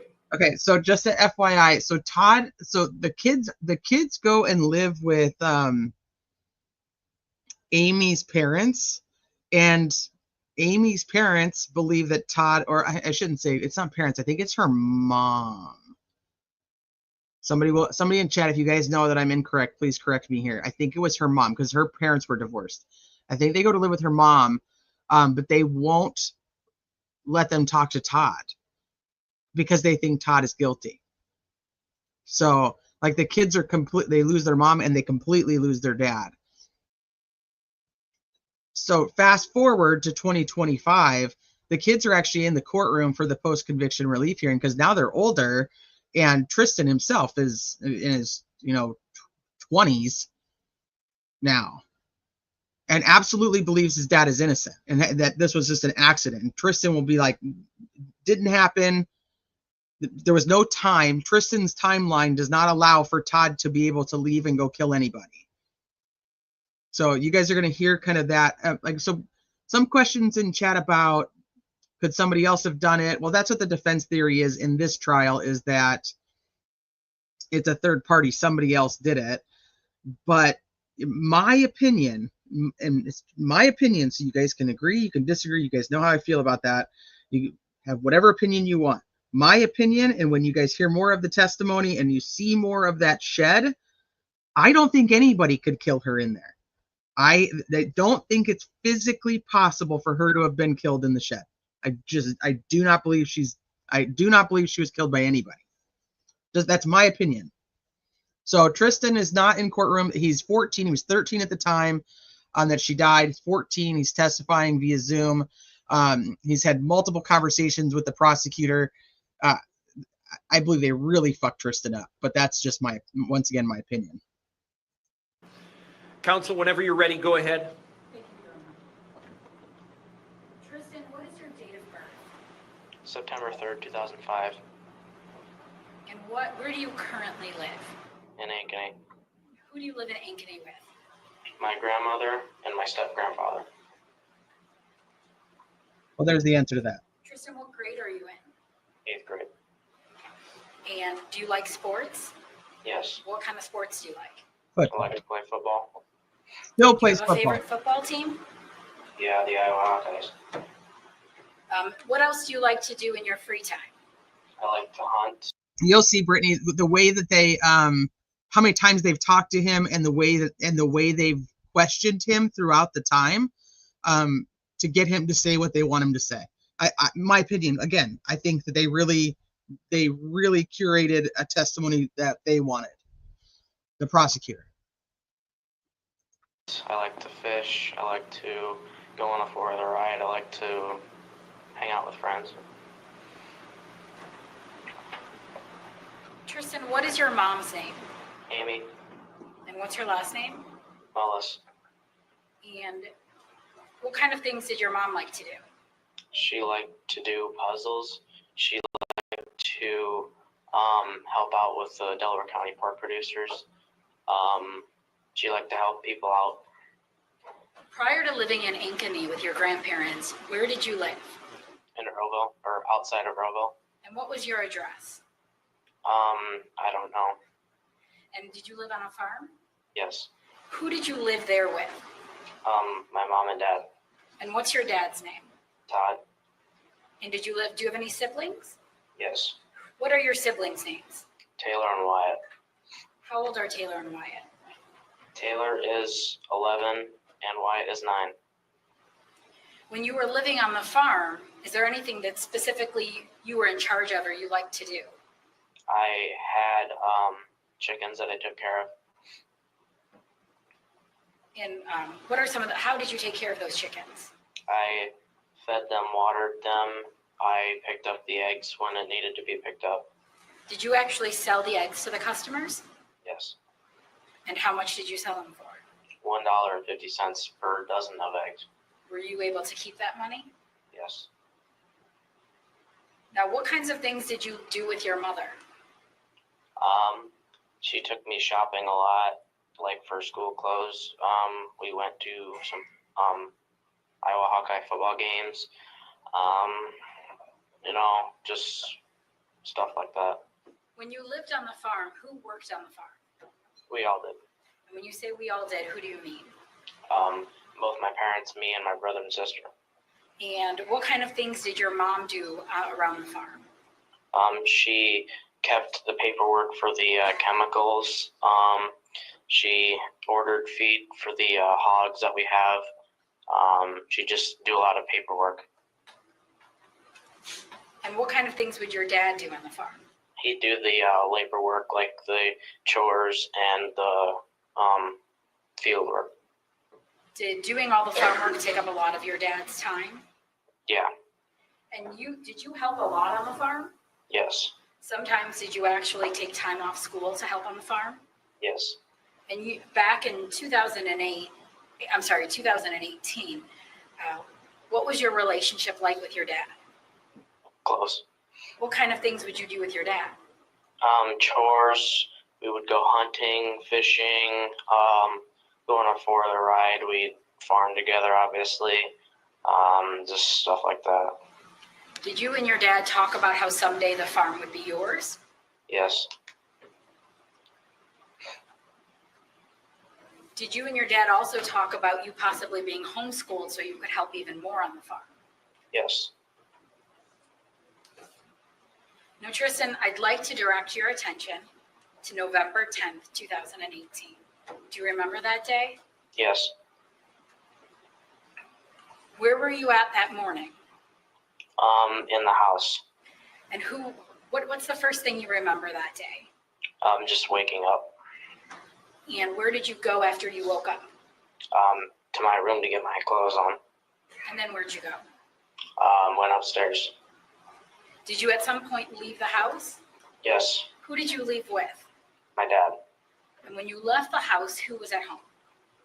My mom and my brother and my sister. Where did you go that morning?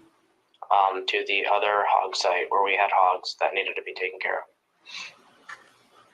Tristan, tell me a little bit of the farm that you lived on. We have a house. We got a few grain bins that stored either corn or soybeans. We have a shop basically where we do all the maintenance on the equipment and the vehicles. We have actually a storage shed for those vehicles. We have 2 hog buildings, and that's pretty much it. Ms. Hughes, can you grab the microphone from Mr. Firehelm and set it up by you so everybody can make sure they hear you?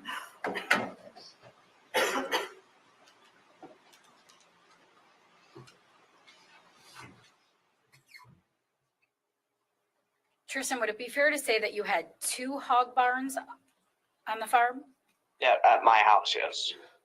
And you had indicated a minute ago that that morning you left at some point to go to a separate site. Yes. Would that be off of your farm? Yes. And whose farm did you go to? It was not really on a farm. It was kind of in the middle of a cornfield along the highway, but it was next to my Uncle Mike's place. And who did you go with that morning? My dad. When you left that morning, who was left at home on the farm? My mom, my brother, my sister. Did you and your dad come back to your house or to your farm? Yes. And where did you go then? We went back to the house. And was it still your mom, Taylor, and Wyatt inside the house? Yes. What did you do then? We ate breakfast. Who made you breakfast? My mom. What was your mom doing when you first walked in before she made you breakfast? She did not make breakfast like when we walked in. She had already made it. She'd prepared it for us. But when we walked in, she was working on a puzzle. And who was she working on that puzzle with? She was alone. She was by herself. What did you do then after you went inside? We ate breakfast, talked about how the day was going to lay out, and just, I don't know. Back in November 2018, was there anybody besides you, your mom, your dad, and your brother and sister that worked on your farm specifically? Yes. Who else? My uncle, Mike, my grandpa Leroy, and that's probably about it. So it was just family? Yes. Was there any hired workers that worked on your farm at that time? No. After you ate breakfast, what did you do? We put our plates in the sink, and we went outside. Who did you go outside with? My dad. And where did you go when you went outside? To the hog building. Did your mom at some point come outside? Yes. And do you know what time you went outside? I can't remember, but I think it was 9:30. How long after did your mom come outside? About 2-3 minutes. Do you remember what your mom was wearing that day? She was wearing a shirt, sweatshirt, winter coat, and a pair of pants. No, you said that you and your dad went to the hog barn? Yes. Where did your mom go? To the same one. When you went to the hog barn, what were you doing? We were preparing the barn for infant pigs. So at that point, were there pigs in the barn? No. So what were you doing inside the hog barn? I was carrying heaters. Since it's in the wintertime, it gets cold and they can get sick and die. So we have to carry feeders that, heaters that heat the pigs so they can stay warm. What was your dad doing inside the hog barn? He was putting down these bars that imitates a sow so that the pigs basically it weans them. Now this hog barn that you were in, can you just describe it to us a little bit? What does it look like? It's kind of an open barn. It's got a roof on it, but it's about a football field long. It's got 24 pins in a barn, 12 on each side. There's a small alleyway that you can walk through to get to one end of the barn to the other. It's pretty much, there's feeders in each of the pins that has a water system connected to it. What was your mom doing after she came out to the hog barn? She was cleaning light bulb fixtures. And how was she doing that? So she would get on a bucket, a 5-gallon bucket, and then she would reach up to these the light bulbs in the ceiling, and there'd be this little glass oval that would go around the light bulb, and it would basically protect the light bulb from being broken and glass discarded on the ground. So sometimes there'd be flies that get in the light fixtures, so she would clean those out. So would it be fair to say that all three of you were doing different things in the barn? Yes. Where were Taylor and Wyatt while the three of you were working in the hog barn? In the house. And was anybody else on the farm? No. What happened then? My mom, she kind of, she said she was getting dizzy, and she said that she was bleeding because she had a surgery a few days prior to that day. And so, we just, she just said that she was dizzy and bleeding. So, and then she kind of she said she was getting really dizzy. So we asked her what was wrong, and she said it was nothing. Now, Tristan, did you see your mom get dizzy, or did she tell you she got dizzy? I saw her get dizzy. What did you see her do? She kind of had to, when she got in a bucket, she had to hold herself from falling off, and she got down and her legs, she was kind of shaky. What happened then? Me and my dad both asked her if she was all right. Did your dad say anything else to your mom at that time? No, not at that time. What did you do then? We continued working. What happened after you were working? She kind of did the same thing, but this time we told her that maybe it was better off if she didn't do that job anymore. Tristan, did you say that to your mom, or did your dad say that to your mom? We both did. Did your dad say anything else to your mom? Yes. What did he say? He said, I really don't think it's wise for you to stay out here because, I don't want you falling off and getting hurt. Did your dad ask your mom to do anything else? Yes. What did he ask her to do?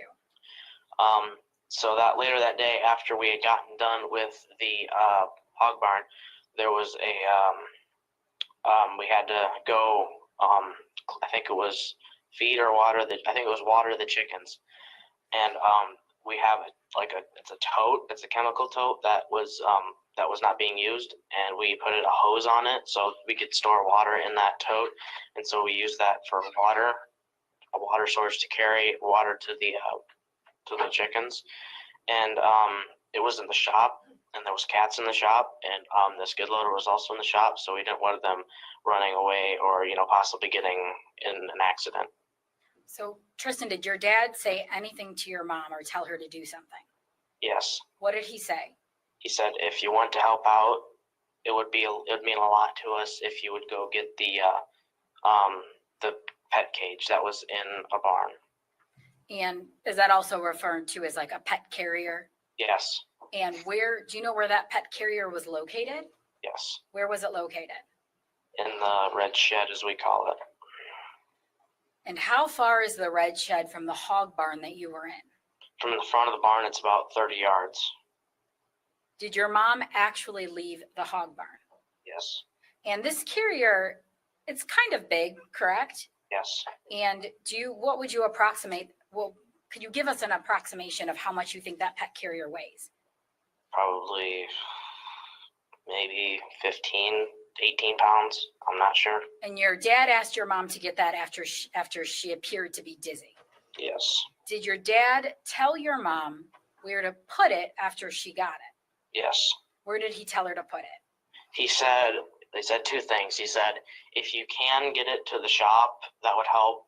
But if you can get it out of the barn, that would be also helpful. But if you just can't get it, then just leave it. We'll get it.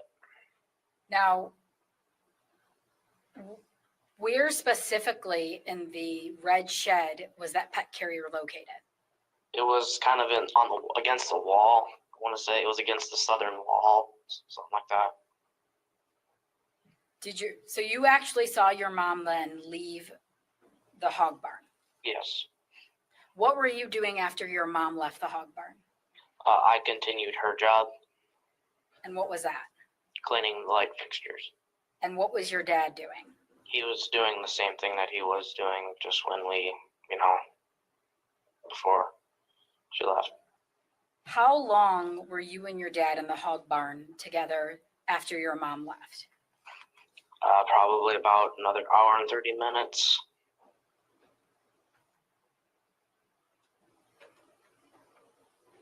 Now, while you were in this barn, you were still working? Yes. And your dad was doing his job or working as well? Yes. At some point, did you lose sight of your dad? Yes. Do you know exactly how long your dad wasn't in your sight? No. The time that you didn't see your dad you obviously didn't see your mother either. Yes. You did not see your mom at that time? Sorry, Yes. That was confusing. Yes. While you were in the hog barn working for approximately that hour and a half, did you have a watch on? No. Did you have your phone with you? No. Was there a clock inside the hog barn that you were looking at the time? No.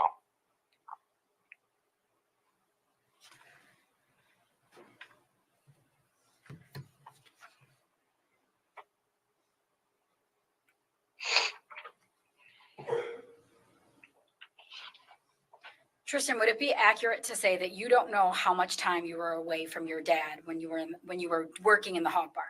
Yes. Now, Tristan, you swore to tell the truth today, correct? Yes. And as Judge Bitter asked you, you know what that means? Yes. And you're under oath right now. Yes. Now, did you also swear to tell the truth last week when you did a deposition to talk about these same things? Yes. And during that deposition, were you asked how long your dad was out of your sight? Yes. And during that deposition, you were also under oath. Yes. And during that deposition, you estimated that it was approximately. And Your Honor, may we approach? Yes.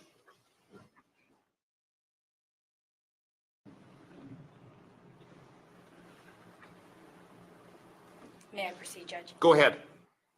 Tristan, during that deposition, you estimated that you were out of your dad's sight for approximately 1 minute and 40 seconds.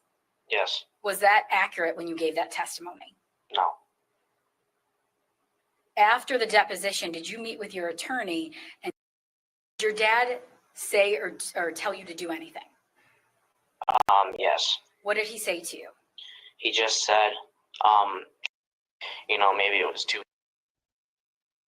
heavy or she couldn't get it or because she was on a weight restriction. So we just thought that, maybe it was just, one of those things where you just can't do it yourself. So he just told me to get it myself. Now, let me just ask you a few questions, Tristan. Okay, that was a weird cut.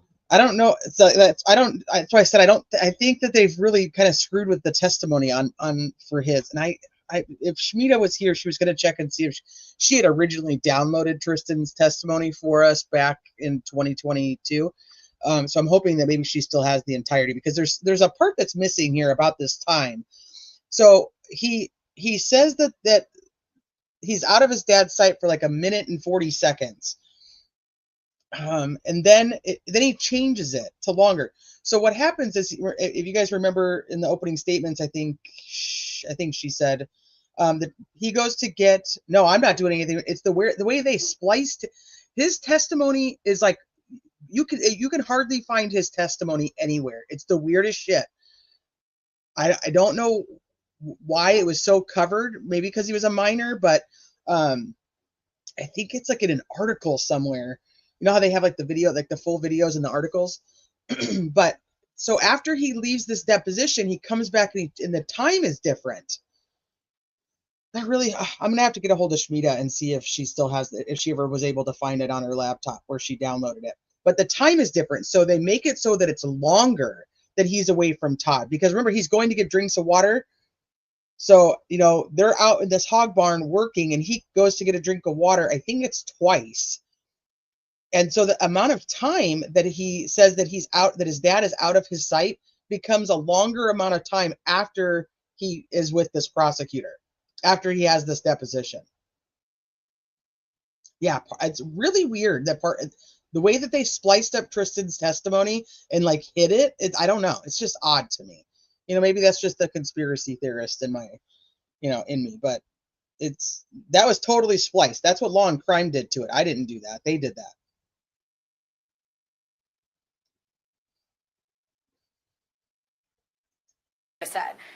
You said your mom was on a weight restriction?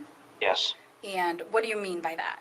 It means since she had the surgery, as I earlier said, that she couldn't, she wasn't recommended to lift over 10 pounds, is what she told me.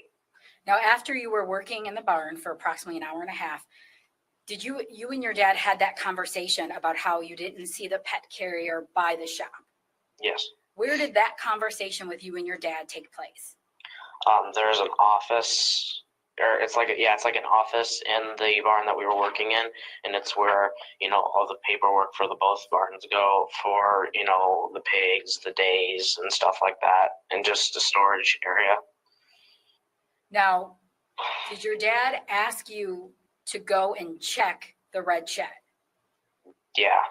And did he ask you to go look for your... So the other part that was missing right there is, so they go to the office where she's supposed to have put this pet carrier, and the pet carrier's not there. That's like the whole thing that's happening right now. So it's like, okay, well, go get the pet carrier, go check on her. Obviously she wasn't able to get the pet carrier, so make sure she's doing okay. For anybody who missed it, 4 days prior to this, she'd had a D&C done. So she was taking medication. She was lightheaded. She was, they were already telling her to go lay down. She tells them she's bleeding, which I don't know, there's guys in here too, so you guys may not know, but that's D&C is like your lady parts. So it's essentially they go out there, they go up in there and they scrape stuff out. It's not a fun thing to have done. And it's definitely, depending on your body, it can take a little while to recover. So she had a D&C done. Not a hysterectomy. It's just they go up, it's a lot of scraping, but it's in your lady parts. So so he's like, okay, this pet carrier's not here, which we now need to go do our next job. So can you go figure out what happened with the pet carrier situation and check on your mom?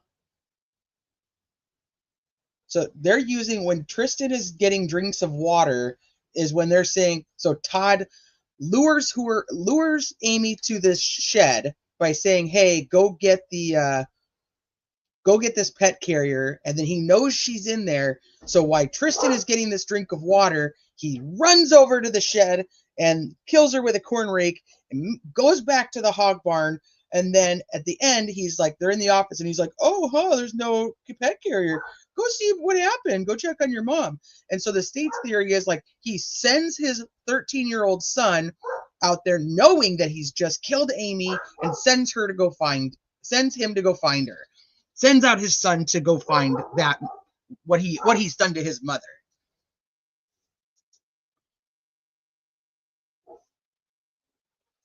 Your mom, or to go look for the pet carrier? Go look for the pet carrier. Where did you go then? I went to the barn. And when you say barn, that's also the red shed. Yes, So yes, sometimes you guys call it the old red barn or the old shed. yes. Where was your dad when you went into the shed? He was changing his boots that he had put on because they say it's wise to change boots so you don't spread disease throughout the barns. So we were both wearing different boots, and he had to fill out some paperwork. Did you then walk to the red shed or red barn? Yes. At that point, was anybody else on the farm? No. Where did you go then? I went to the barn. What did you see when you walked in? My mom. And where was your mom at? She was just inside the door. And what position was she in? She was kind of on her hands and knees, face down. What did you do? I yelled for my dad. Did you see anything that was protruding or sticking out of your mom's body? Yes. What did you see? A corn rake. And where was that at in relation to your mom's body? In her center back, probably somewhere around there. At that point, was your mom responsive? No. Did you do anything to see if she was? Yes. What did you do?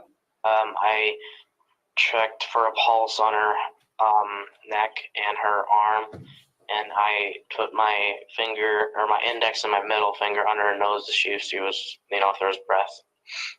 Now, at that point, I think you indicated that's when you called for your dad. Yes. What happened then? He started running. At that point, did you or your dad call 911? Yes. Right then you did? No, not then, no. When you say you went and got the truck, what do you mean? What did you actually do? Went and got in the truck and drove it over to where they were. And what was your dad doing then? He was helping Mom out of the barn. And how was he doing that? He was kind of had a hand over both of his shoulders, kind of like the Army carried. And so did you actually see your dad? What did you do then after you pulled the truck up? I got out of it. It's so spliced together.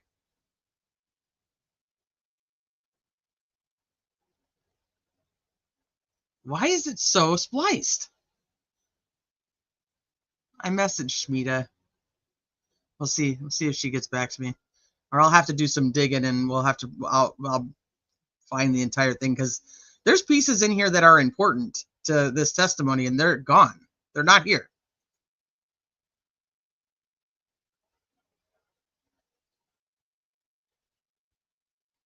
And I don't remember the exact amount of time, but I think it went from like 1 minute and 40 seconds to like 2 minutes and 30.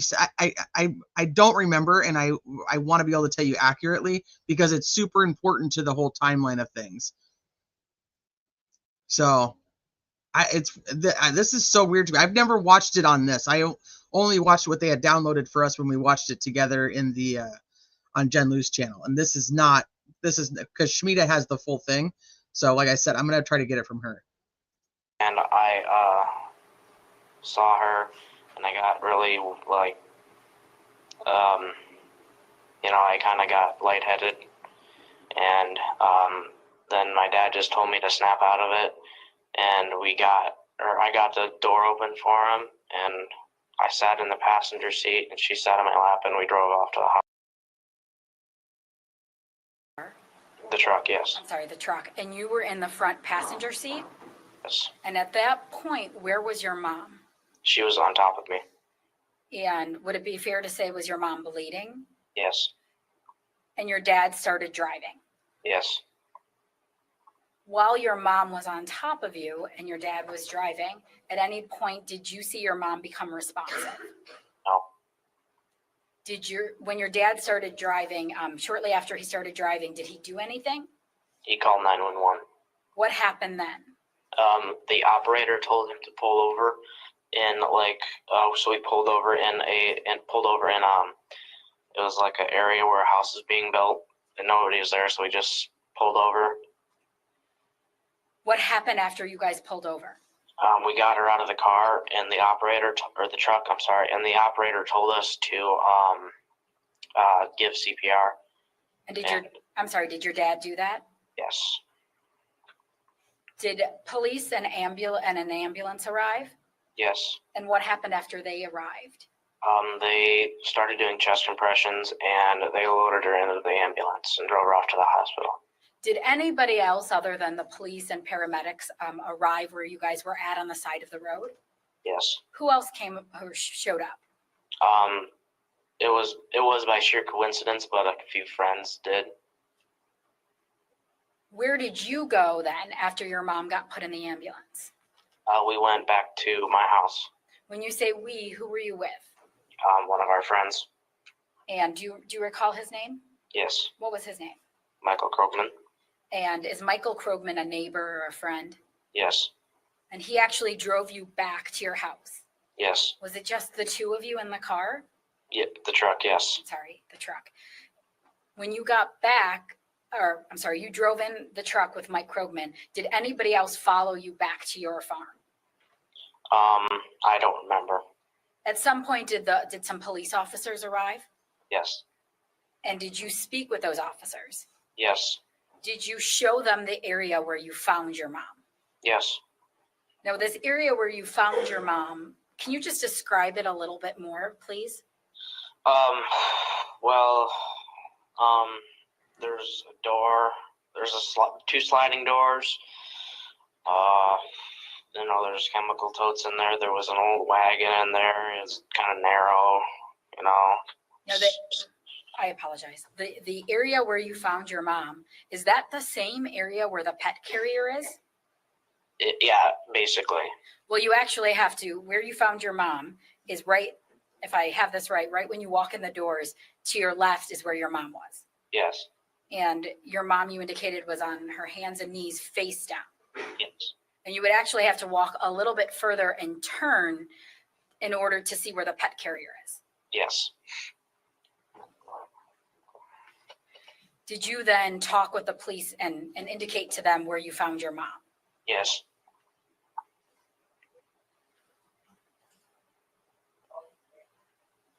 Now, Tristan, after this happened, that day, you went to the hospital. Yes. And would it be fair to say that this was a very traumatic experience for you? Yes. You indicated earlier that you actually felt like you almost were going to pass out when you found your mom. Yes. And obviously, what were you feeling after you found your mom? I just kind of freaked out, and I was, my anxiety level was 0 to 100 in about a split second. Now, you spoke to police, sheriff, that day at the hospital, right? Yes. And they asked you a little bit about what happened that day. Yes. And you told them at that time that you were with your dad the whole time. Yes. You also talked to Scott Rieger from the Department of Criminal Investigations. He came to your school a few days later and talked to you. Yes. And he also asked you if you were with your dad the whole time. Yes. And you said yes. Yes. And lastly, you also talked to a forensic interviewer at the Child Protection Services a couple months after this happened. Is that right? Yeah. And you also told that interviewer that you were with your dad the whole time. Yes. But what you're telling us today and what you told us at the deposition is that there was a period of time that you were not with your dad. Yes. Now, after this happened on November 10th, 2018, where were you living? With my dad and my 2 siblings. And were you living at home on your farm, or did you stay somewhere else for a little bit? We stayed somewhere else for a little bit. And who did you stay with? My dad's parents. And would that be your grandma and grandpa Mullis? Yes. And where do they live in relation to your farm? About maybe a couple miles away. Now, Tristan, I just want to go back a little bit and ask you a few more questions about the day that this happened. When you first found your mom, were you able to see your mom's face or her front side when you first found her? Oh. And in the area that your mom was found, what's in that specific area? It's just like a walkway, and there's like chemical totes in there and a wagon that carries fertilizer.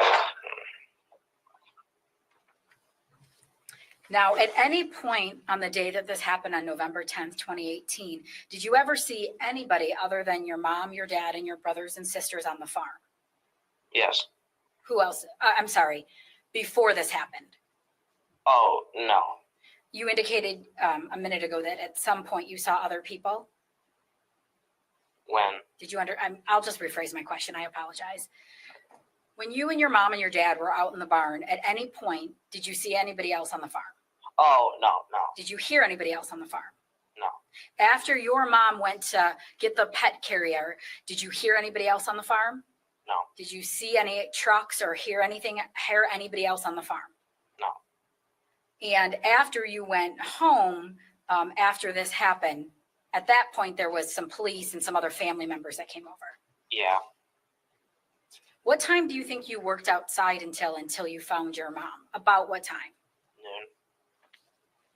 Now, Tristan, I want to ask you a little bit about when you were, prior to this happening, you would, did you have your own bedroom at the farm? Yes.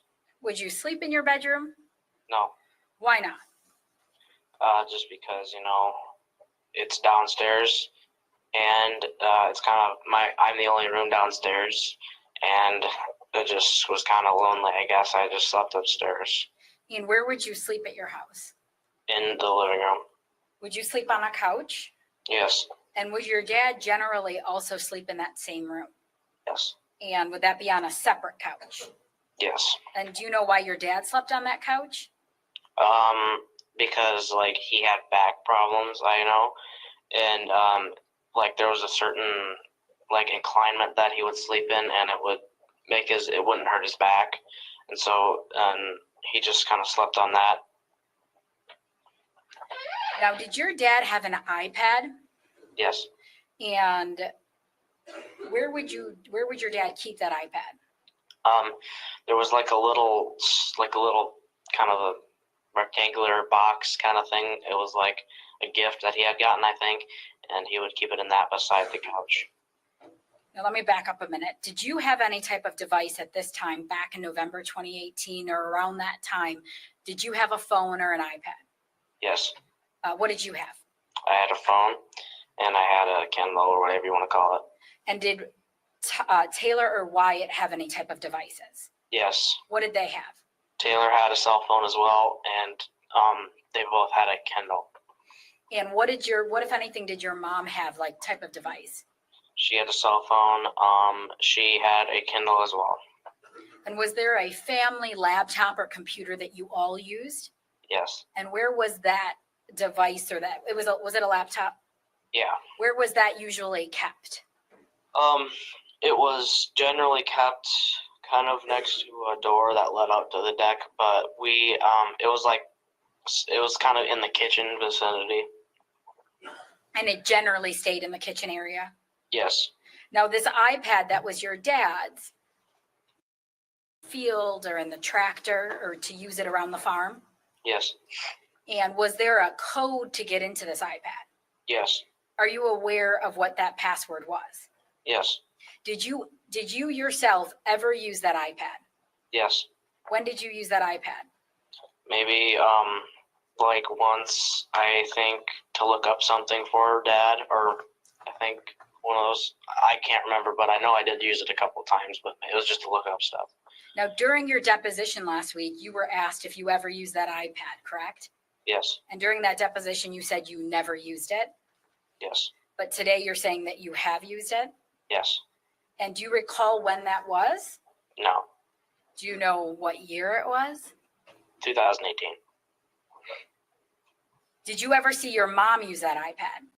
No. Did you ever see Taylor use that iPad? No. Did you ever see Wyatt use that iPad? No. Now, Tristan, did you know kind of a lot about your mom and dad's relationship? Yeah. Were you aware? Mom say that, yes, I had an affair. And then several years later, a couple months before your mother's death, did you ever, well, let me say in about the summer to fall of 2018, before your mother's death, do you remember a time when you came home from school and your mom was really upset? Yes. Do you remember specifically when that was? I can give you an estimate. It was probably August, late August. You remember you were in school. Yes. And when you came home, what did you observe about your mother? She was just kind of upset, and she just, I don't know, she was just upset. And did she do anything with you? Did she hug you or kiss you? Yeah. And then that same day, did you go outside? Yes. And did you then have a conversation with your dad? Yes. Was it anybody besides you and your dad that day? No. And what, if anything, did your dad say to you during that conversation? He just said that, Mom was upset today, and we got in an argument, and it was just about what was going on, and she just kind of got upset about it. Well, when you say what was going on, your dad actually told you that your mom was talking to another man. Yes. During that conversation. Yes. And Tristan, was there another time that you were also with your dad around this same time where he was talking to you about his relationship with your mother? Yes. And what were you? So for Tristan's deposition, he was told he wasn't told. He said that he was only out of his dad's sight, or out of his dad was only out of his sight for about 1 minute and 40 seconds. After he leaves the deposition, he has a conversation with his attorneys and Amy's parents, who he ends up staying with, or Amy's mom. And so his lawyer tells him to go back and tell them a different time. They essentially needed Tristan to have Todd out of his sights for longer than 1 minute and 40 seconds. So that part was cut. That's what I was telling you guys. It was cut back here somewhere when they were talking about how long he was gone or getting a drink of water and he couldn't see Todd. That's I don't know why that's cut on Law and Crime. It's the weirdest shit. This is should just be plainly recorded. I don't know why that's not here. But he changes his story afterward to that Todd was gone long, or that he was gone longer and couldn't see Todd for that amount of time. Now I don't remember the exact time. Once again, it's cut out of here, but I want to say it was like closer to 3 minutes. But I don't want to tell you guys the wrong. I don't want to tell you the wrong amount of time, but I want to say it was closer to 3 minutes. But they needed him to not see Todd longer. Why doesn't the defense ever object to how much leading this woman does? The defense doesn't do much. They just don't. He doesn't do much. It's really, really bad. It's really, really bad. Like, I mean, nobody deserves this guy as an attorney. I don't even understand. He's an imbecile. I don't even know how he has a license to practice law, much less be able to defend somebody in a murder trial. I could have done a better job, and I have no law degree. What were you and your dad doing at that time? I don't remember. Do you remember saying in your deposition that you were burning something, or that your dad might have been burning something? Yes, yes. Yes. Do you know what your dad was burning? It's just trash. And what did your dad say to you during that conversation? He just said that, have you noticed anything with mom? Is she getting grumpy, or is she upset with you guys? Is she, is she like texting a lot? So you talked about your mom and dad's relationship. Yes. Now, after this happened on November 10th, 2018, after you learned about your mom's passing, did you ever go out to the red shed yourself? Yes. And for what purpose did you go out there? I just wanted to see what happened. And how many times would you say you went out there? 2, 3 times. Now, Tristan, you said earlier that you're staying currently with your grandma and grandpa in Ankeny. Yes. And that's your mom's mother and stepdad, right? Yes. Have you ever talked to them about the facts from this day? No. And did they tell you, or did anybody else in your mom's family tell you what to say today? No. And in fact, after you hired an attorney, your attorney told you not to talk to anybody about this other than when you're testifying. Yes. Tristan, at any point on November 10th, 2018, prior to you finding your mother, did you see Taylor and Wyatt outside? No. So you saw nobody else outside but you, your mom, and your dad? Yes. And Tristan, did you do anything to hurt your mom that day? No. You were never with your mom in the red shed until you actually found her? Yes. I have nothing further at this time, Your Honor. Okay, Mr. Firehelm, go ahead. Your Honor, I know it's only 11:35, but with some of the changes we've heard about during this testimony, the fact that we're split up from Mr. Sabers, I think I could do it much more efficient time-wise if I had a chance to review notes and talk to him and get these exhibits lined up. You want to take a lunch break now? I think it would be less confusing and more productive if we did that. Okay, we can do that. Typically, we break for lunch around noon. It's 25 minutes to 12. So, folks, we'll take our lunch break at this point in time. No, and I don't even have the defense's cross. That's not, Law and Crime doesn't even have that. They just have a part 1, and they don't even have. Let me see if I can find it in an article. Hold on.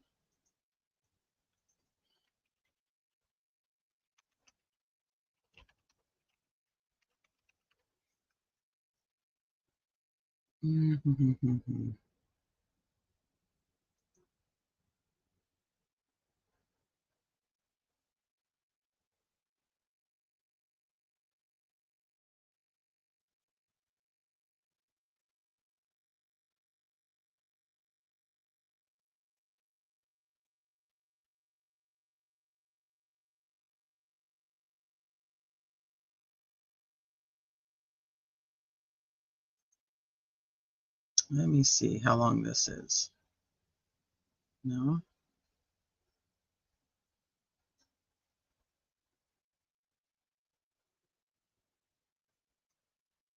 Why can I not unmute this? Hold on. Was it located? In the red shed, as we call it. See, that's only part of it. Court TV only has part of it.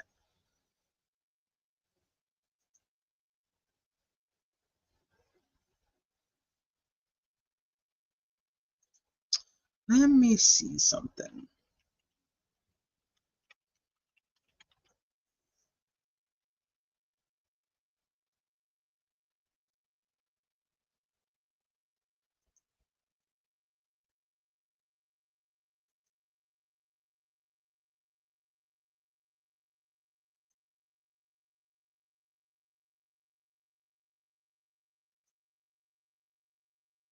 That's crazy.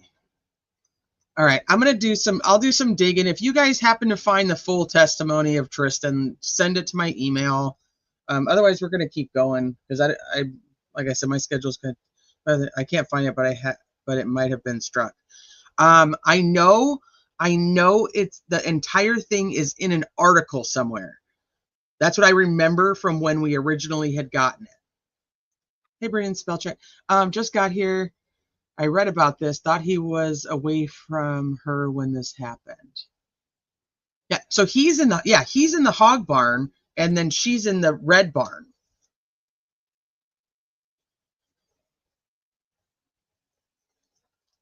Okay.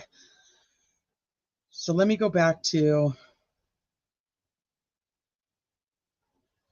yeah, I distinctly remember it being in an article, the entirety of it being in an article, and we had to download it from there.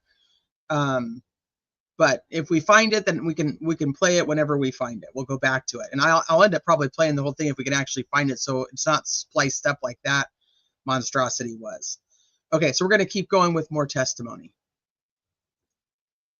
But Tristan's is it's one of the most interesting parts. It's one of the most interesting testimonies there is.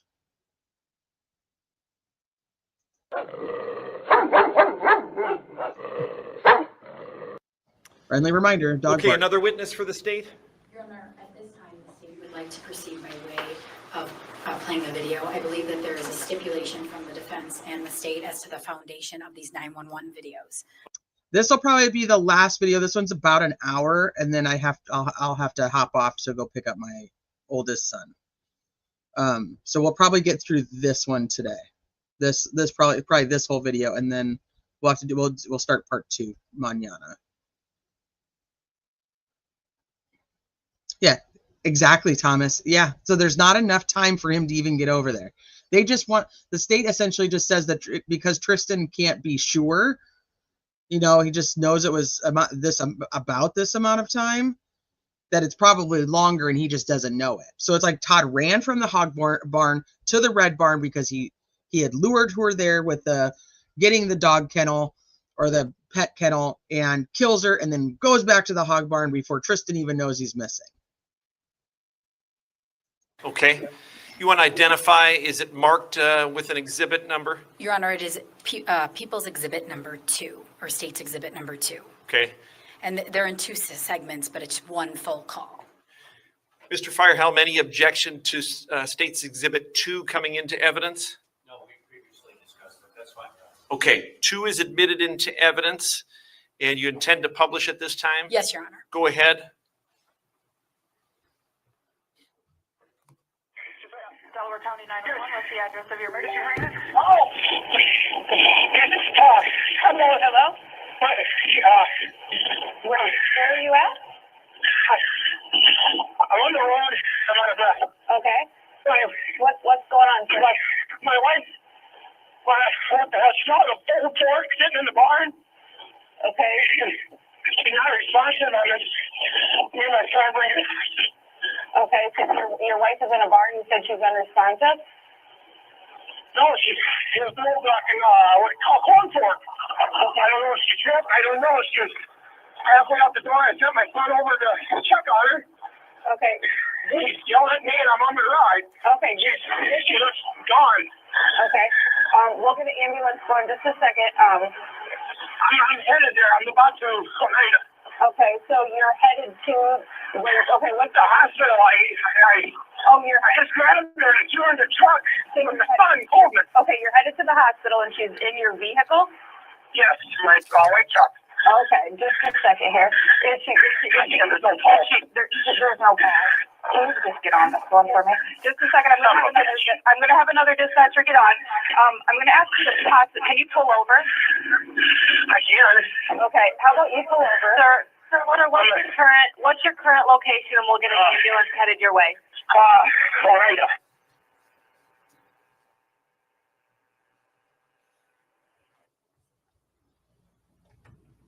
Another dispatcher, get on. I'm going to ask you to pause. Can you pull over? I can. Okay. How about you pull over? Sir, what's your current location, and we'll get an ambulance headed your way. All right. Brian Coleman's new house. I can be right in Oneida, right? East of Oneida. Oneida. Okay. Did you guys do anything? She says, there's nothing. Okay. What is your name, sir? Mullis. And what are you driving? White Chevy. A white Chevy. I can be closer. A white Chevy truck. Listen, Oh, I don't feel anything. God damn, she's around. Cover her up a little bit. She has that fucking pants off. I just gotta get her out of this shit.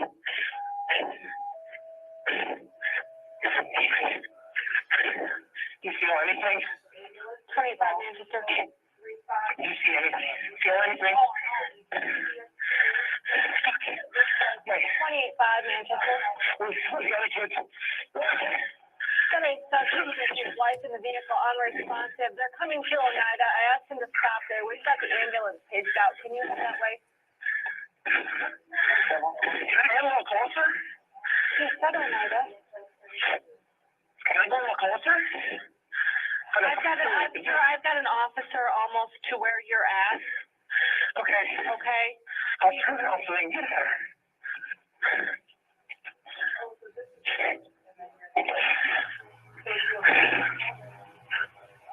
Go ahead. They can pour right in here. God. What? I'm just east of Oneida. Okay. All right.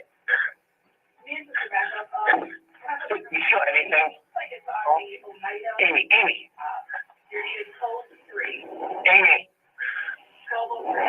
Okay. So what happened that she's not conscious or breathing? What? She fell on a fork. I had put a goddamn fork on her. It was an old fork sitting in somewhere, and then she was halfway out of the barn. Like, she called to get out, and then Tristan yelled, and I ran over there, and she was laying there. And pulled it out of her. I couldn't get her out of the barn. The doors were narrow, and she's not responding. With the force of a tractor at this moment, but she's already fired. We haven't pulled over alongside the road we had. Was this like a pitchfork? One of them old corn forks. Right. That's like a silent fork? Yeah, well, it's kind of got a curve on it. I don't know how that freaking happened. I'm sorry about my cursing. Okay. So is she bleeding? I can't tell. I just, when I seen it, she was face down. Just hold the picture out of her. How old I couldn't get out of the door. How old is she? Is she 38? Okay. She's 38 or 39. Okay. She is not responding. Okay. Come on.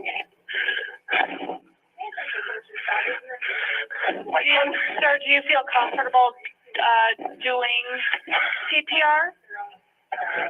I can try. I'll try anything. Okay. I'll try anything. I guess she's laying on my son's lap. Is she flat on the? Are you able to get her flat across maybe the seat? Well, I think it's in the back of the truck. But she's laying on my son's lap.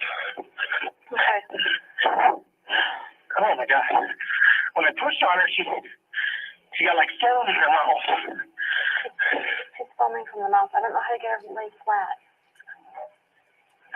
You know what I mean? She's laying across her son's lap. Oh, she's got a little blood, around her back. Is he able to get on? Maybe he can get on the floor of the truck, and you can lay her across the seat so we can get her flat. But Tristan, get out, and we lay her on the, and we'll get her on the seat. Okay. Oh shit. Get out. Get out. We'll lean the seat back a little bit. Where's the seat? Okay, she's very flat. I'm trying to hold on to the phone. Right. Can you put it on? Can you put the phone on? What do I do? Okay. Lay her flat as I can. As flat as you can. You move your hand on her breastbone in the center of her chest, right between her nipples. Okay. And place your other hand on top of that hand. Okay. Okay. Pump the chest hard and fast, at least twice per second, 2 inches deep. Let the chest come all the way up between pumps, and we're going to do this until they get there and can assist. Okay. Okay. Okay. Twice per second. Right. Yep. 1, 2. 1, 2.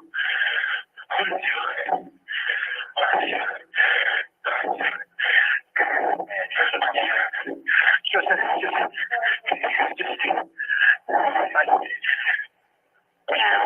my son is right here. It's private. Now.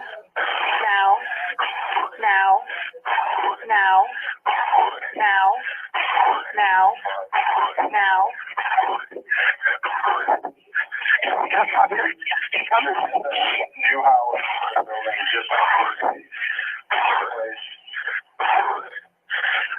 The deputies are almost there. Okay.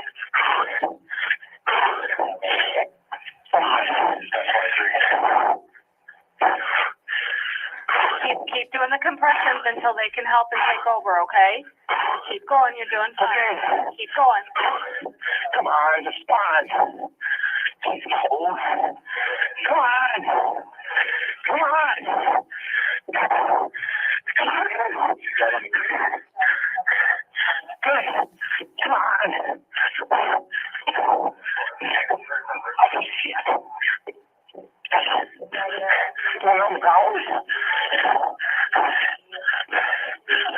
Damn it.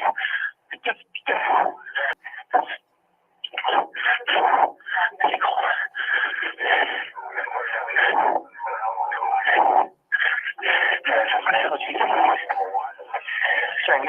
Is the officer there with you, sir? Yeah, he's here. Okay, It's, what is your name, Luke? that's fine. Do you want me to stay on the line with you, or are you okay? No, I can't talk on the phone. Okay, all right. That sounds right here. I gotta. Okay, all right. Okay.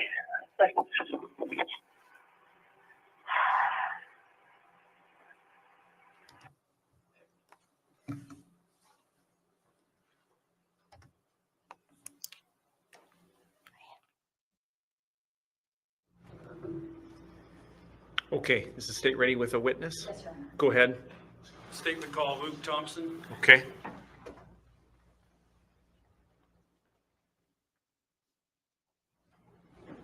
Okay, so the 911 call will become something that they circle back to. So just because it's everybody already kind of knows what the state ends up implying, the prosecutor ends up saying that Todd is saying during that 911 call is die you cheating whore.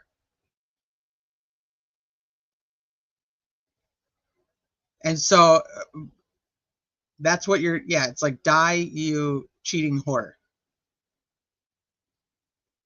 That's what the state says Todd was saying. Yeah.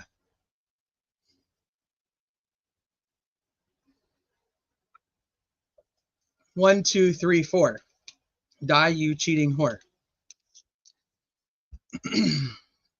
So they'll circle back to it though. They're not done with the 911 call. They were just putting it into evidence, played it for the. It's like 7.5 minutes long or something along those lines. I mean, it's quite long. So yeah, it's. I don't know. People believed it.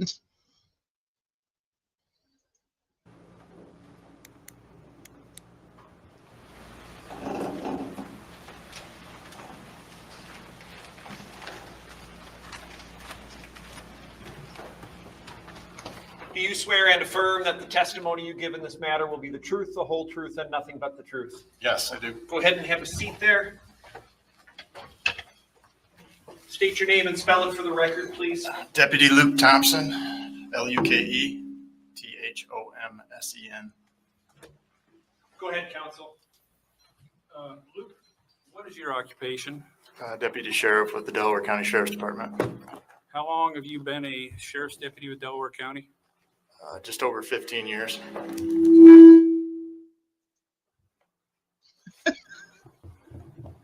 He's like, Prior to Delaware County, do you have any other law enforcement experience? Yeah, I worked for Dyersville, Iowa for about 3.5 years. Are you certified in law enforcement? Yes. Did you go to the Law Enforcement Academy? Yes. What are your present duties with the Delaware County Sheriff's Department? I'm a regular road deputy. Were you on duty as a regular road deputy for the Delaware County Sheriff's Department on November 10th of 2018? Yes. You know what shift you were working that day? 8 in the morning till 6 p.m. Was there anyone else riding with you that day? No. At some point during your shift, did this guy is a fucking blast at parties. Let me just tell you. you receive a dispatch concerning the events we are here for today? Yes. Do you recall about what time that was? 12:05. Do you recall what the nature of the dispatch was? It came across to me as some type of farming accident, is what I thought. Did you respond to it? Yes. And to where did you respond? To 2337 170th Street. And approximately how long did it take you to get there? Just a few minutes. When you first arrived at that scene, what did you see? I saw a young man looked like he had blood on his coat, flagging me down as I pulled up. Right. Were there other people there? Yes. Who else was there? Todd Mullis was there. And then there was a female in the passenger seat of the pickup that was unresponsive. And so what did you do? I got out and I told Todd, I think who was still on the phone, can you help me get her out of the car where we can work on her on the ground a little bit better? So I grabbed her upper half and he grabbed her lower half and we put her on the ground and I started doing chest compressions. And how long before others arrived to assist? 2 or 3 minutes, maybe. While all of this was going on, did you have any opportunity to speak with the defendant? Yes. What information were you trying to get from him? I was asking him questions about what had happened. And what did he tell you? He told me he was not sure. He found her in the shed away from where he was at. And then he had that she had a corn rake in her back. How would you describe Amy's condition while you were there at that scene? Could you imagine this guy after smoking a bowl? Like how slow he would go. It would just be like a fucking turtle's pace.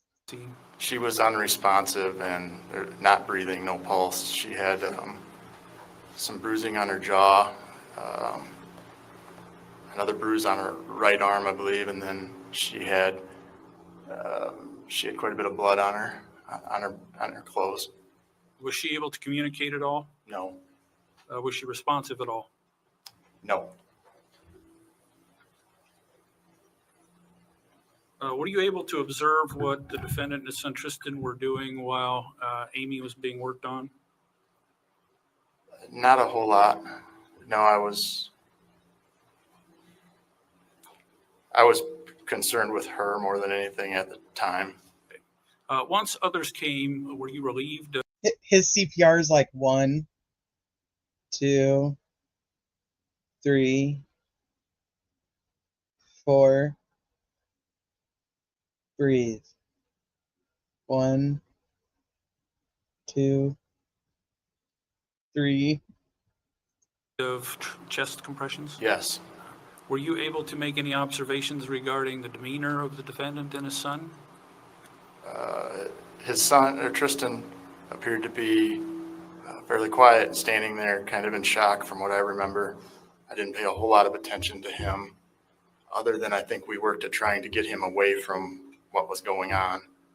I don't know how successful we were, but then I started talking to Todd, and he was pretty excited and pretty talkative. Not a whole lot of emotion, but He was excited and talkative, but not a whole lot of emotion. Make that fucking make sense. Oh, CH, could you imagine Lolly being the freaking prosecutor and talking to this guy? Oh, shit. That trial would have been like 6 months long. Just with this guy's testimony and Lolly being the one doing the direct. After Amy left in the ambulance, did the defendant go with her? Did he drive himself? Do you recall? Did he go with somebody? he rode with a friend of the family, I believe. And what happened to Tristan when the defendant left with somebody else? Tristan was still there at the scene. Did he just stay there, or did you No. see him? I'm sorry. No.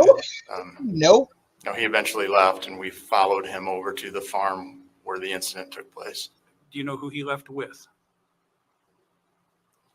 It was a friend of the family. I believe it was Mike Krogman, if I'm not mistaken. You indicated that you followed them back to the farm. Yes. What was the purpose of you following them back to the Mullis farm? I wanted to be able to get an idea of what happened so I could relay the information to the hospital. Did anybody go with you or follow you? Deputy Hollop. Did you and Tristan and Deputy Hollop all arrive at approximately the same time on the Mullis farm? Yes. And what did you do when you got there? We asked Tristan where it happened, and he showed us a red shed that was, the sliding door was open a couple feet, and he showed us where he found his mom laying in it. And once Tristan showed you this red shed and the basic layout and where he found his mother, what did you and Deputy Hollop do? We took pictures. Deputy Hollop took pictures, and we just observed what was inside of the shed. We stood Was there. Tristan with you the whole time you were doing this? No. Where was he? Shortly after he showed us and gave us an explanation of what he had found, he went into the house. What did you do next? I left shortly after that, got in my car, started heading towards the hospital. I called the ER, gave them the information that I had found out, how I believe she had gotten the injuries that she has. And after I talked with them, I called my boss, Sheriff John LeClaire. I advised him of what I was dealing with, and then I proceeded to go into the hospital. This guy's like the epitome of the meme, you know, like when it's like 1 hour later. I'm like this is, I want this guy's face on that meme. Like, cause that's how I feel like his whole life is. Why did you go to the hospital versus the sheriff's department? Because I knew that's where they'd taken Amy, and if they needed anything from me in there, I'd be available. And what did you do when you got to the sheriff's department? To the hospital? I'm sorry, the hospital. I basically stood out of the operating room where they had Amy until they had pronounced her deceased. And was the defendant there at the hospital as well? yes. Were you able to speak with him a little bit about what had happened at the farm there at the hospital? Yes. What did he tell you there at the hospital? He, I asked him who was at the farm that day, and what they were doing before they had found Amy. Okay. And what did he tell you? He told me that she had some kind of procedure a few days before that. They were all out in the hog building, working on cleaning up some things, taking care of this and that. And he thought that she didn't seem to be doing real well at whatever they were doing. I don't know if he thought she was tired or something to that effect. And he said, he asked her if she could go get a pet carrier out of the shed and bring it back so they could put some kittens in it so they didn't get ran over by a skid loader. And so he sent her off to the shed, and she never came back. He said approximately 20 to 40 minutes later, he walked out of the hog barn, noticed that the pet carrier wasn't there. So he sent Tristan looking for her or the pet carrier. And that was when Tristan went over to the shed, walked in, and found his mother laying there, hunched over with her arms underneath and a fork in her back. All right. Was Tristan at the hospital as well? Yes. Did you ask the defendant if you could talk to Tristan? Yes. Did he allow it? Yes. Did he want to talk to Tristan alone first? Yes. About how long did he speak with Tristan before he allowed him to talk to you? I would say a couple minutes. And do you recall what you spoke to Tristan about? I spoke to him about this, almost the same type of thing that I spoke to Todd about. Other than the things we just talked about, was there anything else that you did involving this case? Shortly after that, I did take Todd over to the sheriff's office with me, and Sheriff John LeClaire and I interviewed him about the incident and what had gone on. At any time while you were talking to him, did he ever suggest to you that foul play was involved that day? No. Thank you. Nothing further. Cross-examination. Deputy Thompson, you indicated you got the call about 12:05. Yes. Do you recall what the weather conditions were like that day? Was it snowing? It was fairly cold. Any precipitation? I think there was maybe a light dusting of snow I would say in like the shaded areas, but it wasn't everywhere. Okay.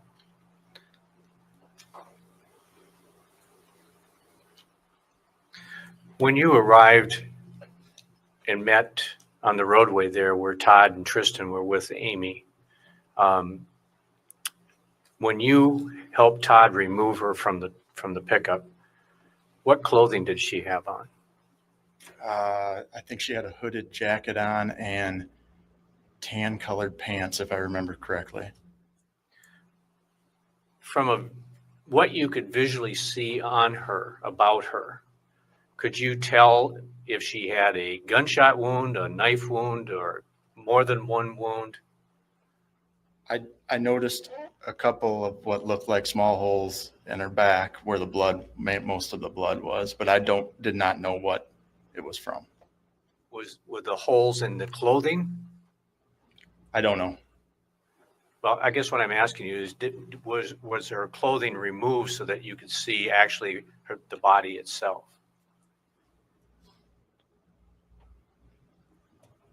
I think that her shirt and her jacket had came up far enough that was how it was hanging, like it was pulled up fairly high on her, and that's how I could see the wounds. Her clothing was not completely off, no. Okay. Out there in the field before she was put in the ambulance, was her clothing removed by emergency personnel? I don't recall. Okay.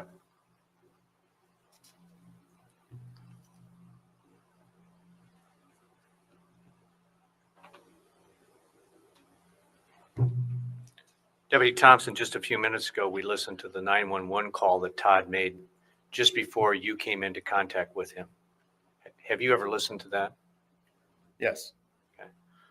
How would you describe Todd's emotional state during that period? Excited. Okay. And that's what he continued to be as you had your exchanges with him there at the scene? Yes. But you characterize that as not a lot of emotion. Correct. And how would you describe not a lot of emotion? I mean, what is that?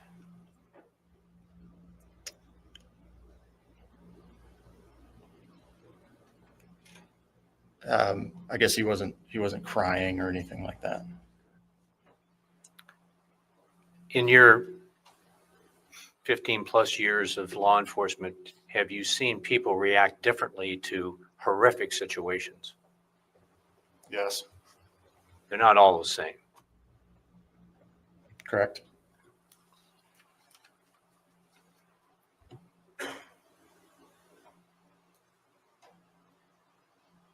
And when you got back to the farm, Tristan went back there with who you think was a family friend, Mike Krogman.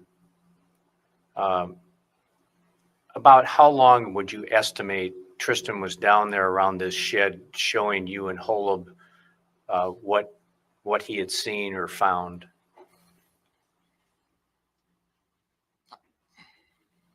I'm not sure. Okay.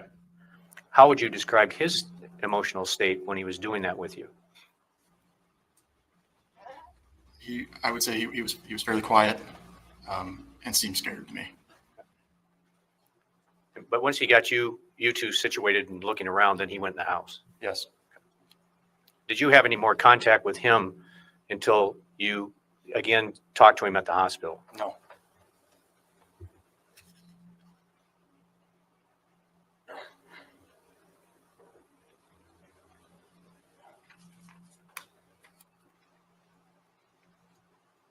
So the explanation that Todd gave you when you went back to the hospital and talked to him, you asked him what they were doing. He said they were in the barn doing some things. She had some issues, went to get a pet carrier for these kittens. And after some passage of time, Tristan went to look for it. Is that basically it? It's close, yes. Okay.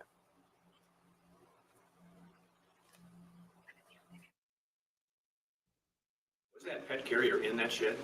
Yes. Can you describe about where it was at? If you walked into the sliding door of the shed that was open approximately 2 foot or so, you would see there were a whole bunch of big chemical containers in front of you.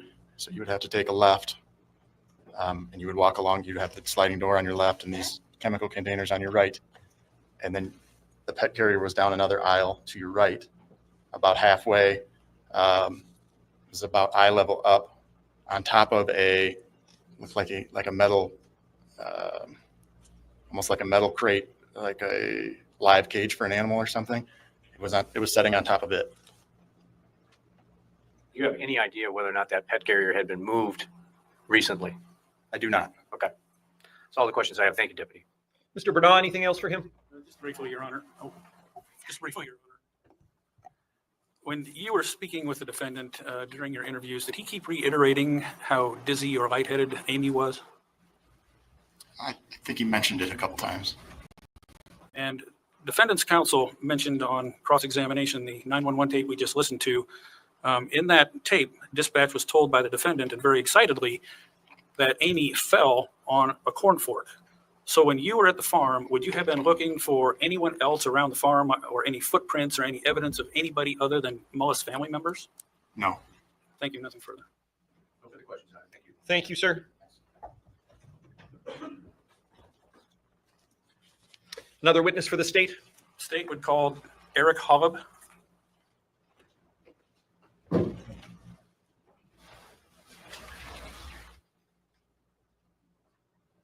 Yeah, the deputy that she had an affair with, his name is Keith.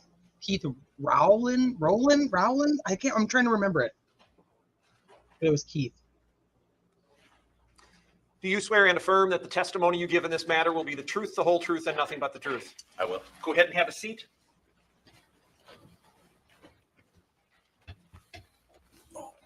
State your name and spell it for the record, please. Eric Holub, first name E-R-I-C, Holub, H-O-L-U-B. Go ahead, counsel. I sped him up, Debs. He was speedy because I sped him up. Otherwise, people were like, oh my gosh, this is so bad. So I sped it up. Mr. Hollab, you're clearly a deputy. Who do you work for? I work for the Delaware County Sheriff's Office. Would you briefly describe your education, training, background, and experience in law enforcement? I got hired with the Delaware County Sheriff's Office April of 2004. I graduated from the Iowa Law Enforcement Academy at Hawkeye in the fall of 2004. And I also have a criminal justice degree from Mount Mercy. What are your present duties with Delaware County? I am a firearms instructor and I work patrol.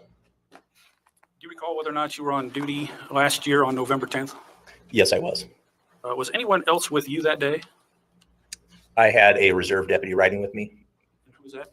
Mark Banghart. Any particular reason you had a reserve with you? Our reserves try to get out at least once a month.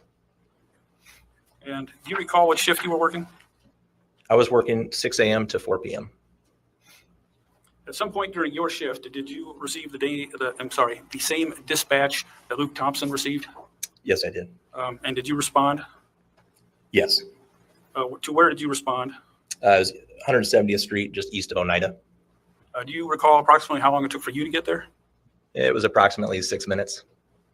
And what did you see when you arrived? I saw Deputy Thompson performing CPR on Amy Mullis. And Tristan, Amy's son, and Todd were standing next to Deputy Thompson. What did you do to assist?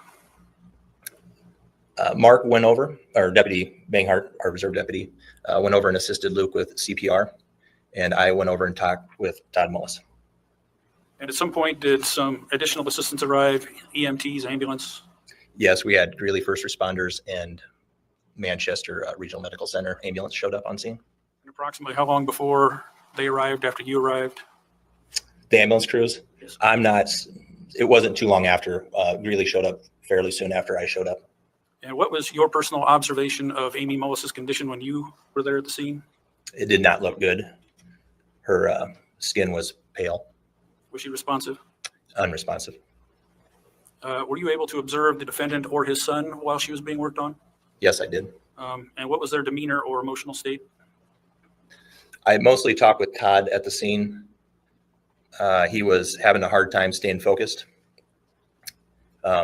excited, and he wanted to call somebody so that they could go to his residence because he had 2 younger kids that were there at the time, unattended. Was that his primary focus, the children at the residence as opposed to his wife there on the ground? Yes, at that time, he wanted to call somebody. And what happened to Mr. Mullis when the ambulance left? Did he go with the ambulance? No. Do you know where he went? I believe a family friend gave him a ride to the regional medical center. Tristan, you know where he went? He hopped in with a family friend and went back to their family farm. And where did you go? Deputy Thompson and I both followed that vehicle back to the Mullis residence. And what was the purpose of you following it back? To determine what had happened to Amy Mullis. And did you all arrive at about the same time? Yes. And what did you do when you got there? We followed Tristan into a red shed. It's located just southeast of their residence there. And what were you wanting Tristan to show you there? We wanted him to show us where he found his mother. How long was he with you? Was he with you the whole time you were at the shed, or was he with you a short time? He was there with us for a short time. And after he left, what did you do? We took photographs of what we found inside the shed. And when Tristan left, do you know where he went? He went back into their residence. Did you speak with him again later? Yes, I did. And what did you speak with him about? If he knew what happened to his mom. What did he tell you? Tristan stated that his mother was going out to get a dog carrier from the shed. And it had been a while. So he said that his father, Todd, asked him to go out to the shed to see what was taking so long. And that's where he found his mother? Yes. Was that pretty much all you talked about when you were talking to Tristan in the home? Yes. You indicated you took some photographs, is that correct? Yes. Your Honor, my approach? Yes.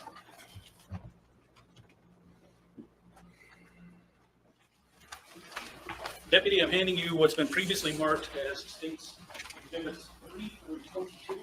I would ask you to take a look at those, please. Well, it's weird because they keep saying excited, but they also say that he's not showing any emotion, but excited is an emotion. And I do think it more means like frantic, like excited, like I don't like, oh my gosh, like I don't know what to do. I don't know what's going on. Yeah, and remember, his other 2 kids are just in his house. Nobody's ever told them that anything was going on. They're just at home. And at that time, they're like 10 and 8.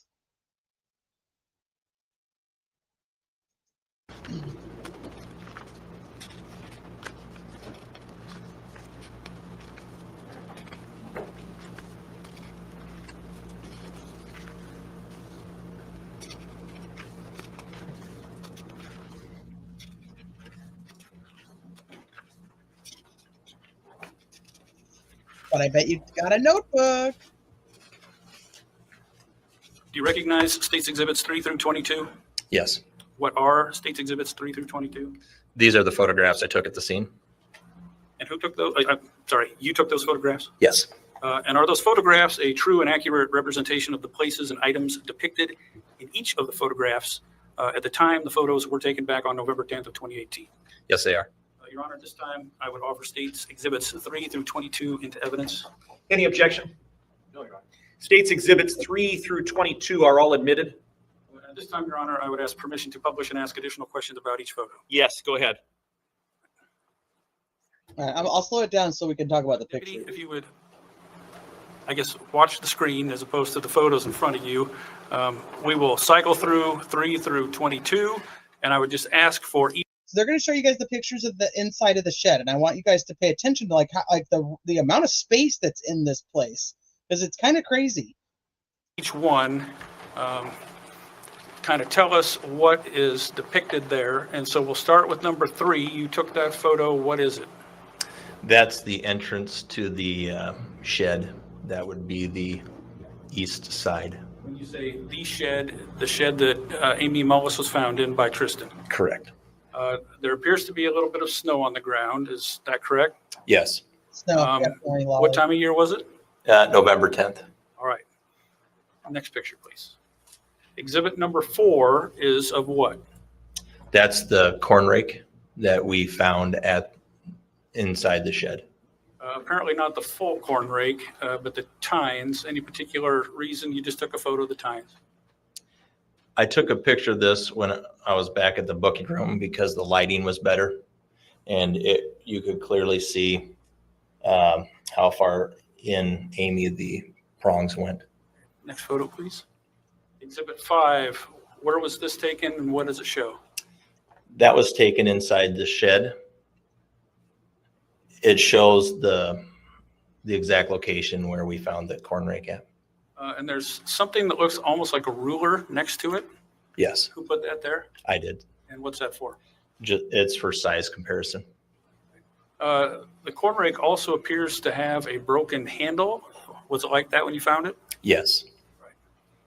Anything else in that photograph that was of interest? Just that the corn rake was there meeting at the intersection of the narrow aisle walkway and the center aisle. Exhibit 6 shows what? Be 2 drops of blood on the concrete. All right. Those look like they might be difficult to see. Are you able to indicate on that ruler or ruling device approximately where they are on there? It looks like the 4. Do you mind if I look here? It's kind of hard to see on the. Okay.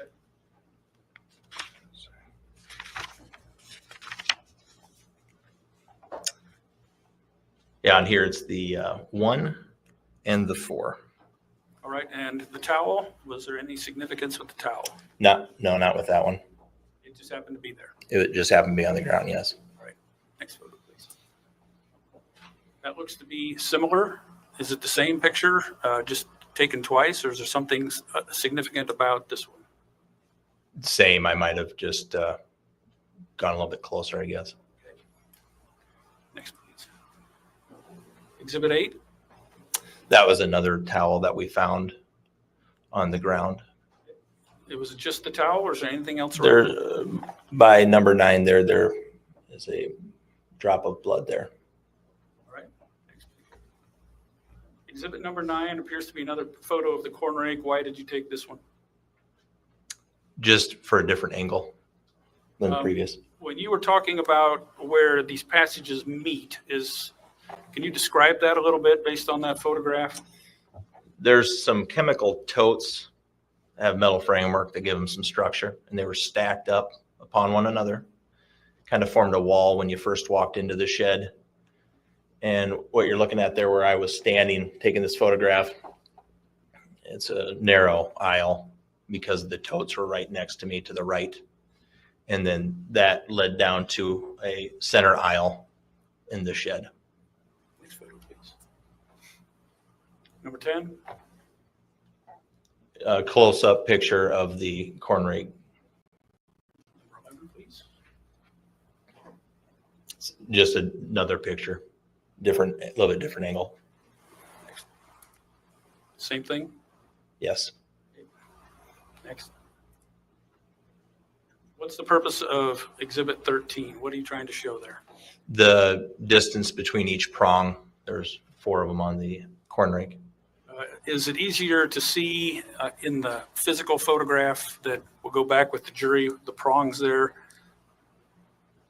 Yes, this is fairly dark. Same thing? Yes, just another picture of the same. What is that? That is the dog carrier that Tristan he had discussed inside the home. And how do you know that is the dog carrier? It was the only one that I noticed in the shed. Did Tristan pointed out to you, or is it just the only one you noticed? It was the only one I noticed. Okay. Please. What is Exhibit 16 showing? Just a side angle of the same dog carrier. Did you pull that out, or was it already out? It was exactly as it is. On each side of it, there appears to be something yellow. What is that? I'm not a farmer. I think it's a farm implement item. And below, there appear to be maybe augers of some kind. Yes. Were those there when you took the picture? Yes. How much space is there between the auger on the left and whatever is out of the frame to the left? Not really that much more room to the left. That's where, again, there's kind of a wall of these chemical totes. On each side? To the left, yes. So behind this pet carrier, are there any tools hanging? Not that I noticed. Exhibit 17, what's being shown there? This is located on the driveway of the residence that we first pulled up to. And that would be blood from Amy Mullis, where CPR was performed. Next exhibit, please. What's this one show? That's the exact same thing, except I put that ruler there for scale. Right. Next photo, please. Number 19. This is another picture of the entrance into the shed. So how much of an opening do you have right there, Deputy? It's not very wide. I think the door was stuck. We tried to push on it, but it seemed like that's where it wanted to remain. Okay. Number 20, please. Just another angle of the pet carrier? Yes. 21. What's this show? This shows as soon as you walk in through the entryway to the shed, this is that narrow aisle I was discussing earlier. And the towels that were previously depicted in other photographs? Yes, as well as you can see the corn rake there at the end. All right. And number 22. It's another picture of the same towel with the 2 drops of blood on the concrete. Is that all the photographs you took at the Mullis residence? No. Well, yes, that is. So after you took the photographs, did you collect anything? Yes. What did you collect? I collected the corn rake, the towel that had the drop of blood on it, and also the trousers that were worn by Tristan. Where did you go after the farm? I drove immediately from there to the regional medical center. And why did you go to the regional medical center? To check on the condition of Amy Mullis. And when you arrived at the hospital, were there some concerns about how the injuries to Amy Mullis occurred? Yes. And where did this concern about how the injuries occurred come from? Dr. Thompson was concerned that there was too many holes on her back. Who is Dr. Thompson? He works as a doctor for the regional medical center in their ER. Did he ask you for anything? Yes, he wanted me to take a picture of the corn rake to see how wide it was. And what did you tell him? I took a picture of it and showed it to him. And then Dr. Thompson wanted to see it in person. And did you have it with you? Yes. And did you produce it? Yes, I did. What was done with it? I drove my squad car into their ambulance Sallyport, and I took it out of my squad car, and Dr. Thompson reviewed it there. And after you were finished with it at the hospital, did you tag it and secure it as evidence? Yes. Your Honor, may I approach the witness? Yes.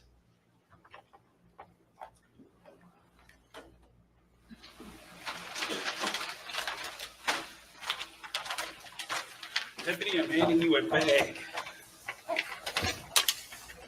This bag will contain what will soon be marked as exhibit number 23. I would ask you to examine that bag for a moment. Do you recognize it? Yes.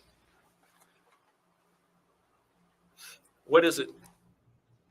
It's the bag signed by the state medical examiner. Do you know what it contains? It contains the corn rake that we retrieved from the shed. How do you know that? It has a broken handle and it's tagged. If you would, please, Deputy, please carefully open that bag and remove the contents.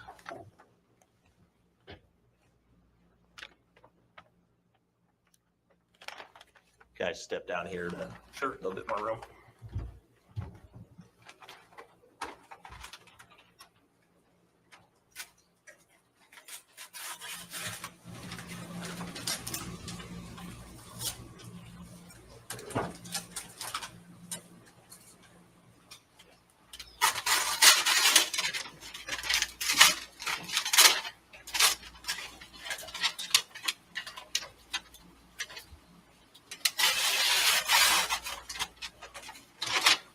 You want me to take it out? Please take it out of the bag.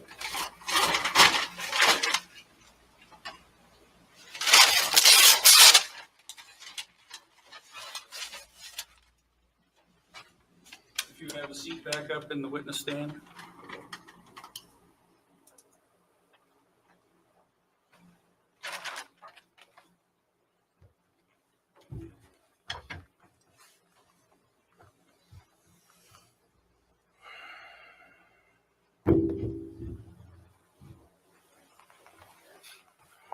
Deputy, have you seen that item before today?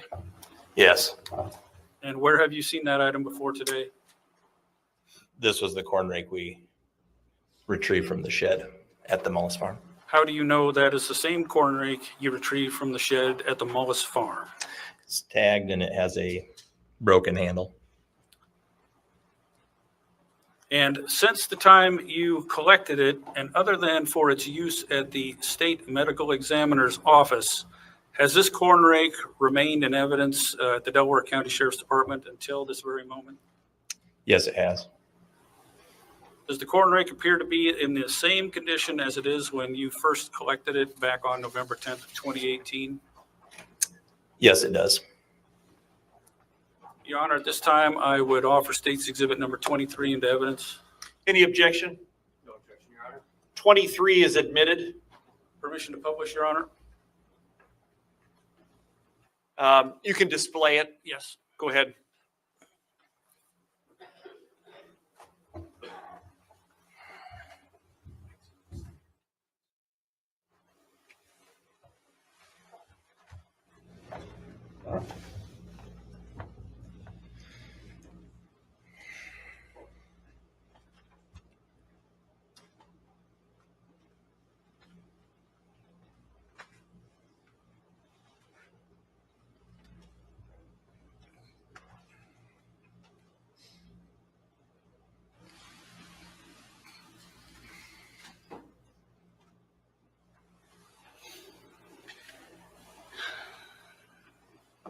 Now, Deputy, based on your experience and years in law enforcement, would a person be able to inflict death or serious injury on another person with that corn rake if they chose to do so?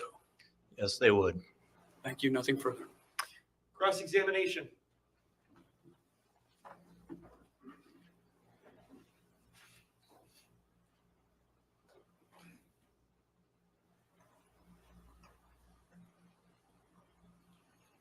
Deputy Holub. Deputy Holub, did you know Todd Mullis prior to this day? I may have met him before, but I don't know him personally, no. You weren't familiar enough to know what his personality was like, whether he was quiet or bubbly or that kind of thing? No, I don't know him Okay. that well.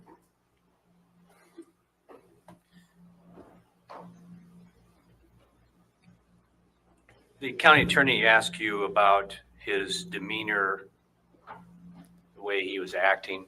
You said he acted kind of excited and hard time staying focused. Is that correct? Yes.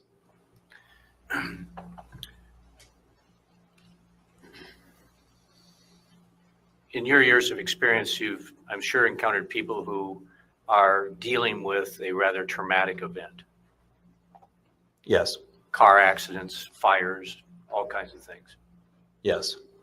Do people always react the same way? No. Have you seen people react to a horrible situation in what some people might consider an inappropriate way? Laughing at the wrong time? I haven't seen laughing at something that's tragic. No. Todd wasn't laughing that day. No.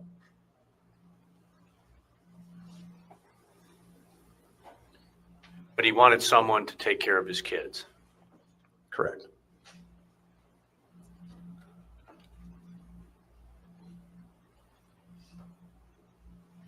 About what time of the afternoon do you think you got back to the Mullis farm with Deputy Thompson and eventually Tristan to look in the shed? We pulled into the drive there at about 12:31 p.m.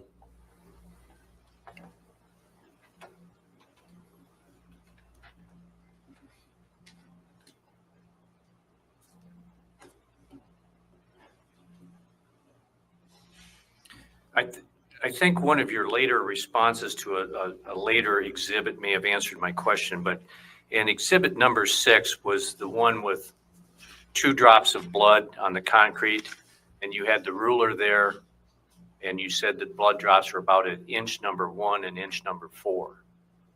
Yes. Later on, I think it's number 22.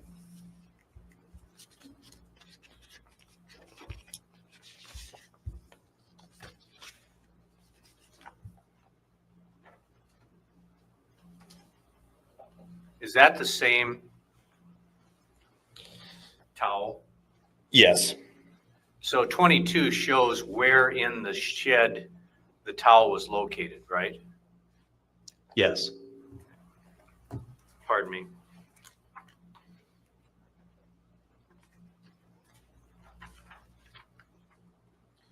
And please look at 21 also.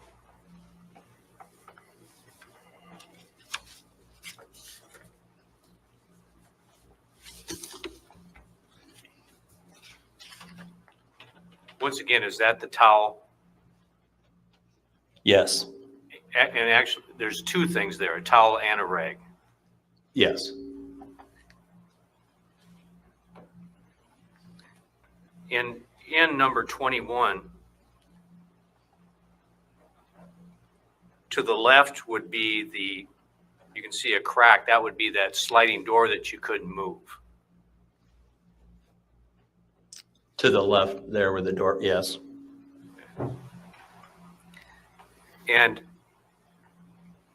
is the alleyway down to the pet carrier beyond that second rag? Yes. Okay. Thank you.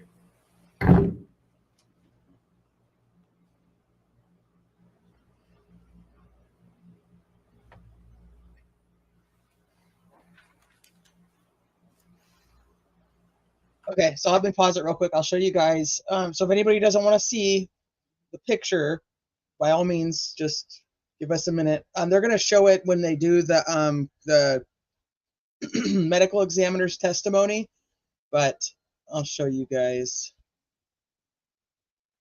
So if you don't want to see it, don't look. There's a couple of them. So in this photo, you can't see A. A is over here. And then it's B, C, D, E, and F. So it has 4 prongs. So my theory's always been that the 2 prongs don't ever leave her. So as she tries to get up, so it's like she gets hit with the prongs, right? 1, 2, 3. She tries to get up and continues to fall back on it. I think she's hit 3 times, or I shouldn't say hit because I don't think she's actually hit. I think she hits it 3 times. But I don't think that she ever, I don't think these two, I'll show, let me see the other, do I have the other one? I do. Here it is. So here's A, the one that's on the side. I think this is the initial, this is where she truly falls against it as she's like, oh crap, I'm dizzy, and she falls over. This is the main one right here. And then you see here and here. So 1, 2, 3. So then you have, here's your 4, and then here's another 2. So it's like she these stay in her body. They don't ever leave. And as she's trying to move, and then she goes back on it, pokes herself again, tries to move, pokes herself again.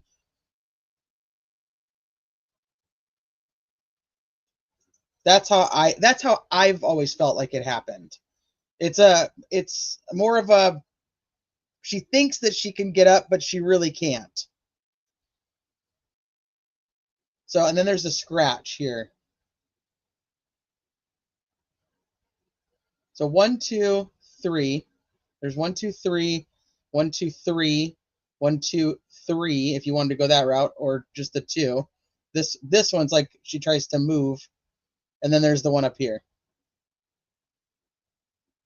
That's a story to tell that she can't give. That's true. So when they talk about it, it'll be, this is A, this is B, this is C, this is D, this one's E, and this one's F.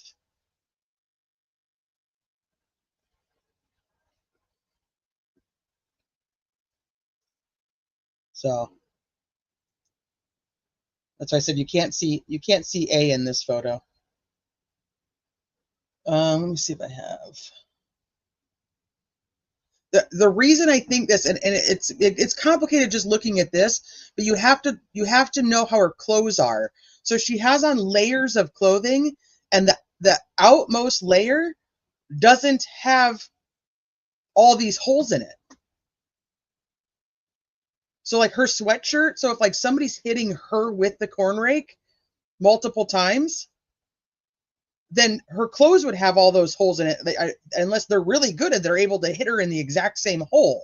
You see what I mean? Because the outer layers of clothing don't have that. So it's like she is able to pull up, but it doesn't actually leave her clothing. It's still inside of her clothes when she continues to kind of fall back on it, on the other side of her body.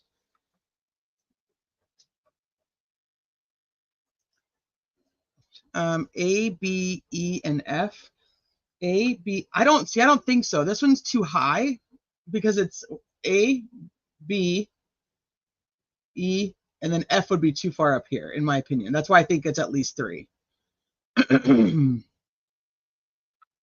Because 1, 2, this could be 1, 2, 3. 1, 2, 3. I could see that. 1, 2, 3. But then she has to hit here, here, and here with that third and fourth one. You see what I mean? I mean, and it could even be she hits it with here with C and F. And it's like, ooh, shit. You know what I mean? But it really has to do more with her clothes, where the holes are in her clothes, because that's where she initially falls against it, because it never leaves the clothing again. There's no more holes. It has to stay within her clothes, which means that nobody's hitting her repeatedly. Does that make sense? If you're hitting her repeatedly with it, then you're going to have all these puncture holes in all these clothes, and you just don't have that. And they're not necessarily superficial, but they're definitely not as deep as the other one, CH, when the medical examiner comes on and talks about like the depth of all the injuries. So I think it's like A and B and probably C. A, B, C, out, back in, out, back in, out, back in, kind of thing. Like trying to, like, I can get up. I can do this. Like, if I want to live, I've got to get up. I cannot stay here. I cannot stay on this rake. Like, I've got to get up. I know after my DNC, I was very weak and fell super hard 3 times, like straight back, straight forward to the ground. Holy shit. See, that's scary. Of all these holes, and there not being holes in the jacket, how they get there. Because I think that she's trying to get up, but she's not able to actually get the tines out of her clothing enough to bring it back down again. That's kind of where I'm at with it. Okay, we'll keep going. He's almost done.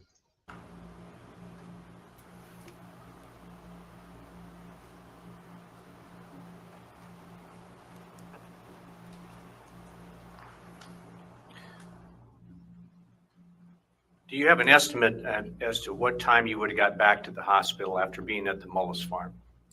It took me about 16 minutes to get there. And I think you also mentioned that you had taken not only the corn fork number 23, but also you said Tristan's trousers? Yes. Okay. Why did you take those? I wanted to present that to the hospital. Maybe they could figure out how much blood loss there was. But soon after you returned to the hospital, based on Dr. Thompson's observations and comments, there was a concern about how Amy Mullis had gotten these injuries. Yes. Would you say at that time things shifted from investigating a farm accident to perhaps foul play? Yes. And at that time you bagged the corn rake and put it back in your car to keep in evidence? It was driven right back from the hospital to our evidence room, yes. Was it bagged from the farm to the hospital? No. Okay.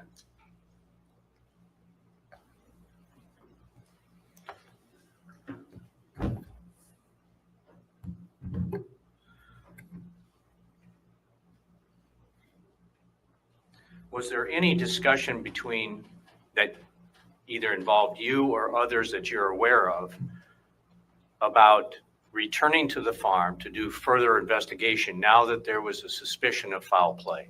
Can you say that one more time? After you went back with the corn fork to the hospital and Dr. Thompson looked at it, you kept it in evidence. Yes. Was there any discussion that you were involved in, or are you aware of anybody else's discussion about returning to the farm to do further investigation now that foul play may be suspected?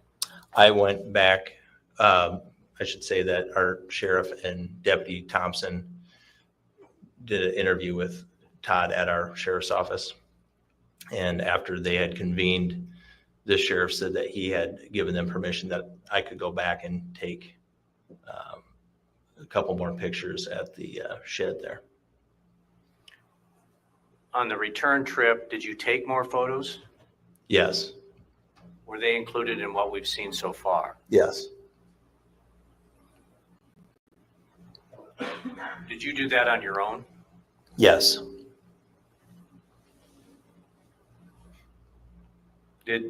Was there any other investigation made around the shed by you or other law enforcement?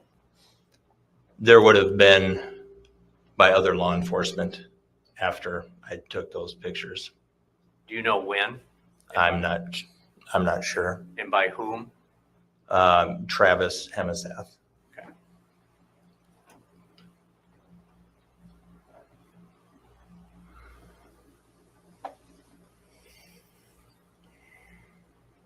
But you don't think Hemisath went out there that day that you're aware of? Not that I'm aware of. Okay.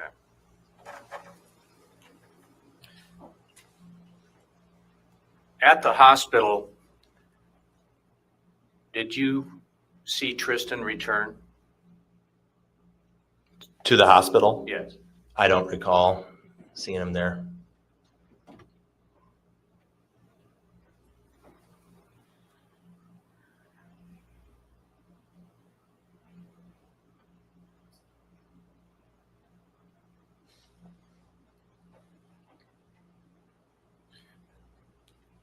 Was there any photographs taken other than the front door of the shed that we've seen?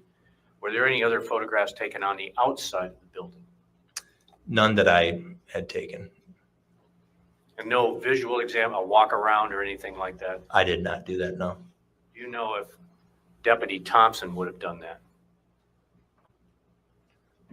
I'm not sure if he did or not. Thank you, Deputy. That's all I have. Okay. Any redirect? Just briefly, Deputy, with any of your conversations that you had with the defendant, did he ever mention the possibility that anybody else would have killed his wife? No. Thank you. Nothing further.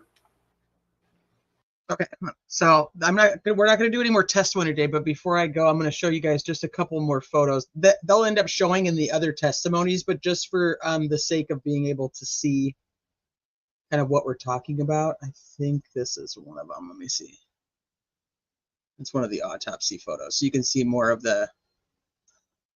I wanted to show you guys her clothing. So here's the shirt that she had on. This is the shirt. And then this is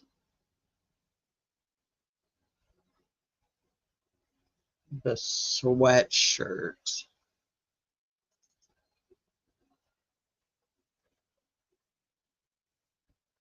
Sweatshirt. So like you can see hole A and B for sure. And then I think this might be a clearer photo of the holes. It's hard to tell when so that you can see that looks like it's F. And maybe E. Kind of looks like you could be like A, B, maybe there's 5. A, B, C, E, and F, possibly. You want to see the corn rake? Okay, I showed that earlier, so it should still be up here somewhere here. So this is a corn rake, not to be confused with a pitchfork. Pitchforks are straighter. The prongs go straight. So this is more for like, you see people like using it, or farmers use it to like pull like bales of hay. You know what I mean? Like, so it's like it's like it kind of it pulls more than it sticks. So like a pitchfork can go straight in, while the corn rake does it curves. Let me pull up a picture of a pitchfork to kind of show. Pitchfork. Here's a pitchfork. This is a pitchfork. So you can see the pitchfork is straighter.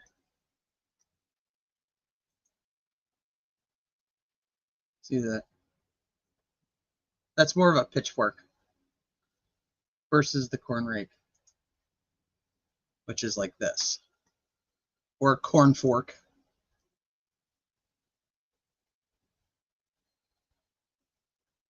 Silly goose egg. That is an interesting fact.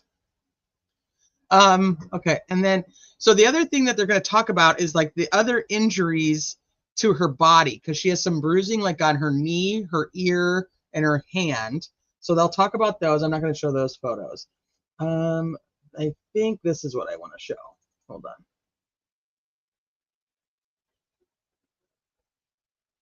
This is one of them. It's hard when they're just like with the little thumb nails on my screen that I can't tell exactly what they are. You call them potato forks. There you go. Okay, so like this is the barn door. You see, here's as much as they opened it. And then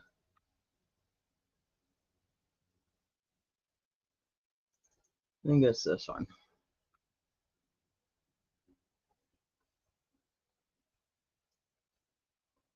There's one of the walkways.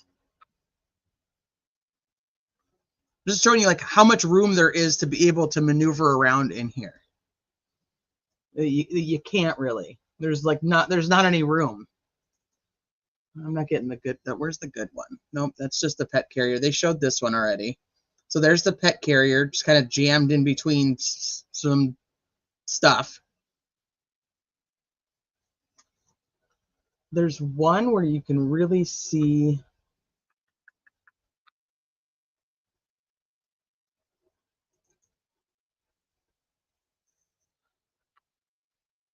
Okay, so this is like you'd go into that barn and you'd go left here, and there's like a walkway, right? You go left and there's a walkway. There's no room. It's all very, very narrow, very, very small. There's one in particular that I really want to show you guys, but I'm struggling finding it in my pictures. So, but it's the one where you can see the area where she's actually found. Is it this one? No, but they do measure. Here's how big the walkway is from the liquid, the chemicals, to the barn door.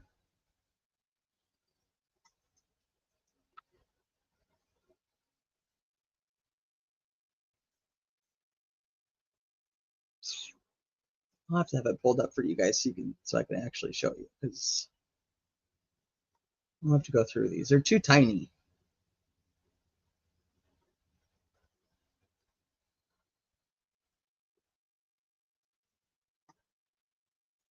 Let me look at one more spot and see if I have it there.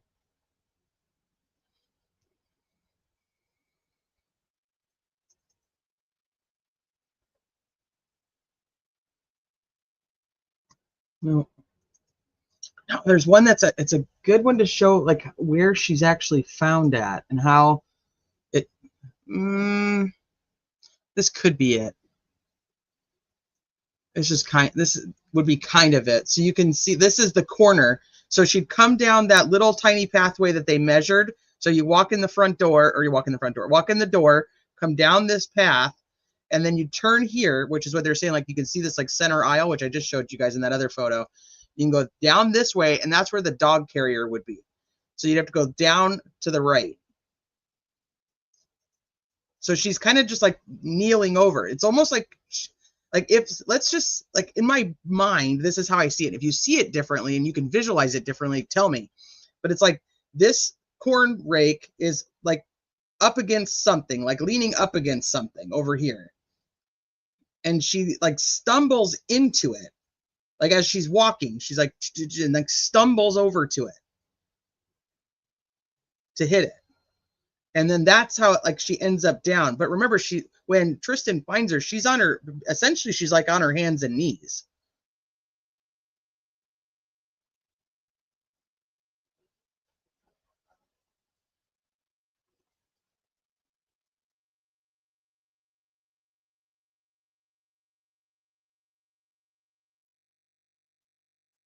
I really wish I could find that other one. I'll look for it. I'll look for it so I can show you guys tonight, or tomorrow.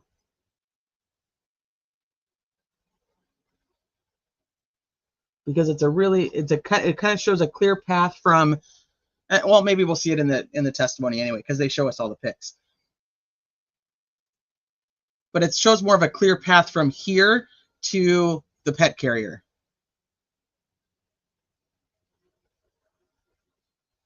I thought the rake was on the right side and the carrier's on the left.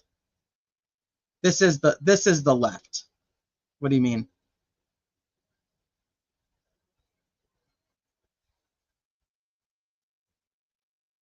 Okay, now you're trying to make me think.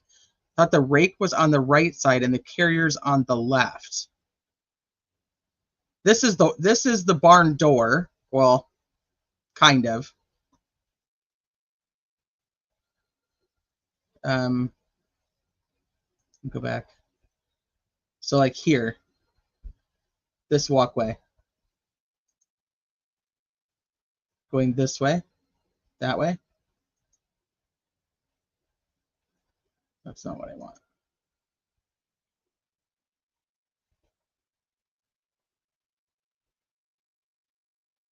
See, this is why I need the other photo. So walking in from the door, if the rake is on the right side, you mean like over here? And the carrier's on the left. See, the carrier, I think, is in the back corner.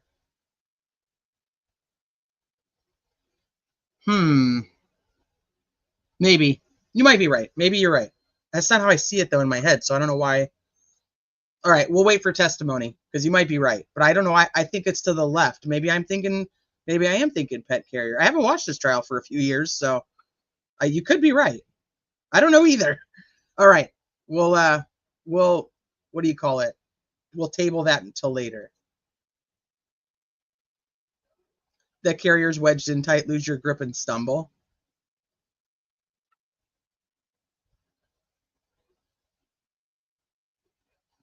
Right. Absolutely, Richard. And people question Tristan because if Tristan knew all this stuff that his mom was doing behind his dad's back and he was really close with his dad, what's to say that Tristan didn't have motive? Tristan would have had motive too. His mom was going to leave him. I mean, his uncle already testified his mom was moving out and Tristan was going to be unhappy. So, all right. Well, we've got more testimony. We'll be back tomorrow. We'll do that. And let me see who we have next. So I think we have one more person. We have Terry, and then we get the forensic pathologist. So for any of you guys who've already watched the post-conviction relief, you guys have already seen Kelly Cruz. She's a piece of fucking work, man. She was annoying in the OG trial. She's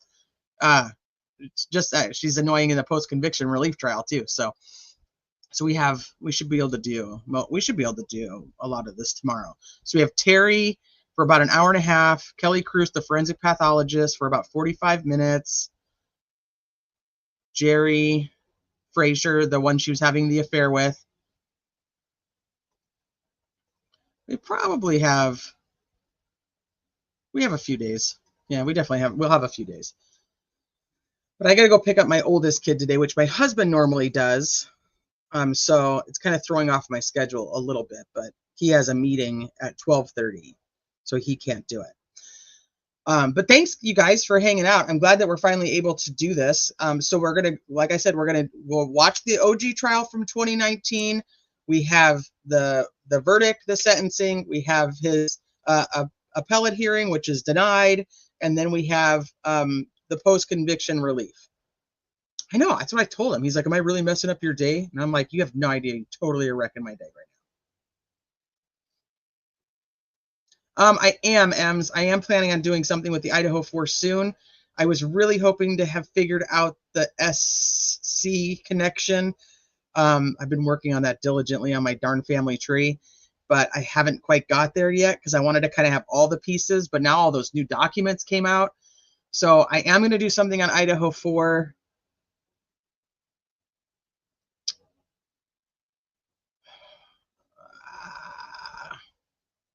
Maybe, I don't know. I don't know if I can do it tonight. Maybe tomorrow.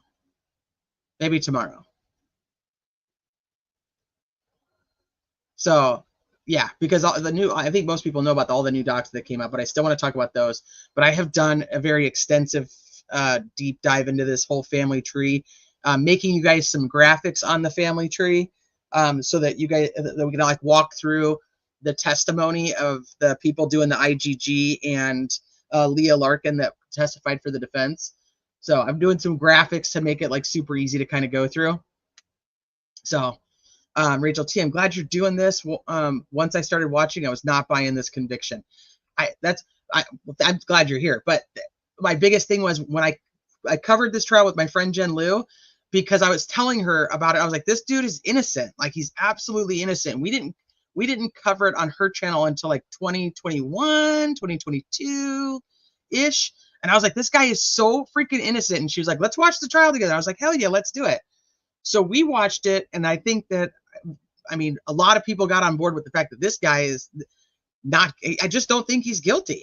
I don't know how else to say it. I think he's 100% factually innocent.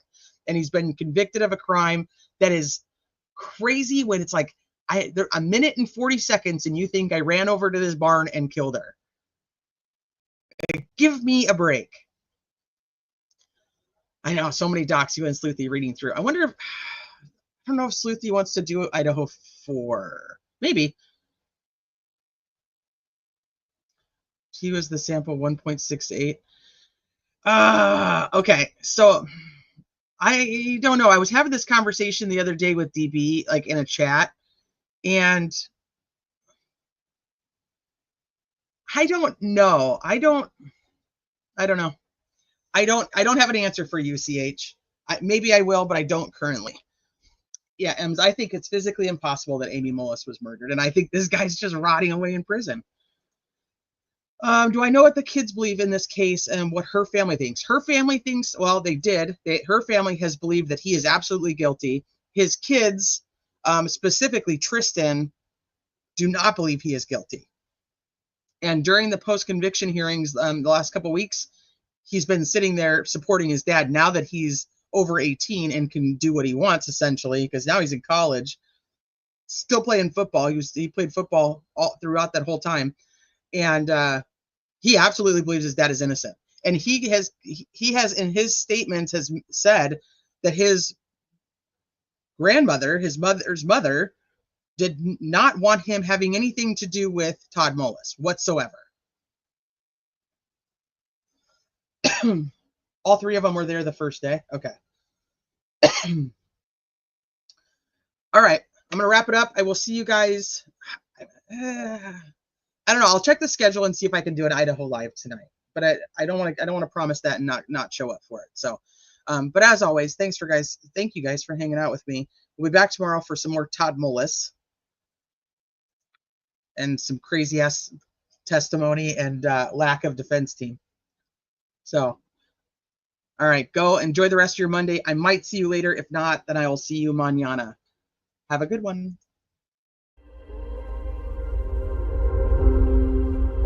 Do you dare to follow me down? Head into the unknown.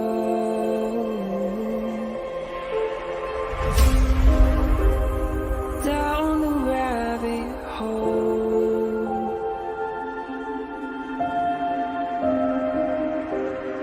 Where it stops, no one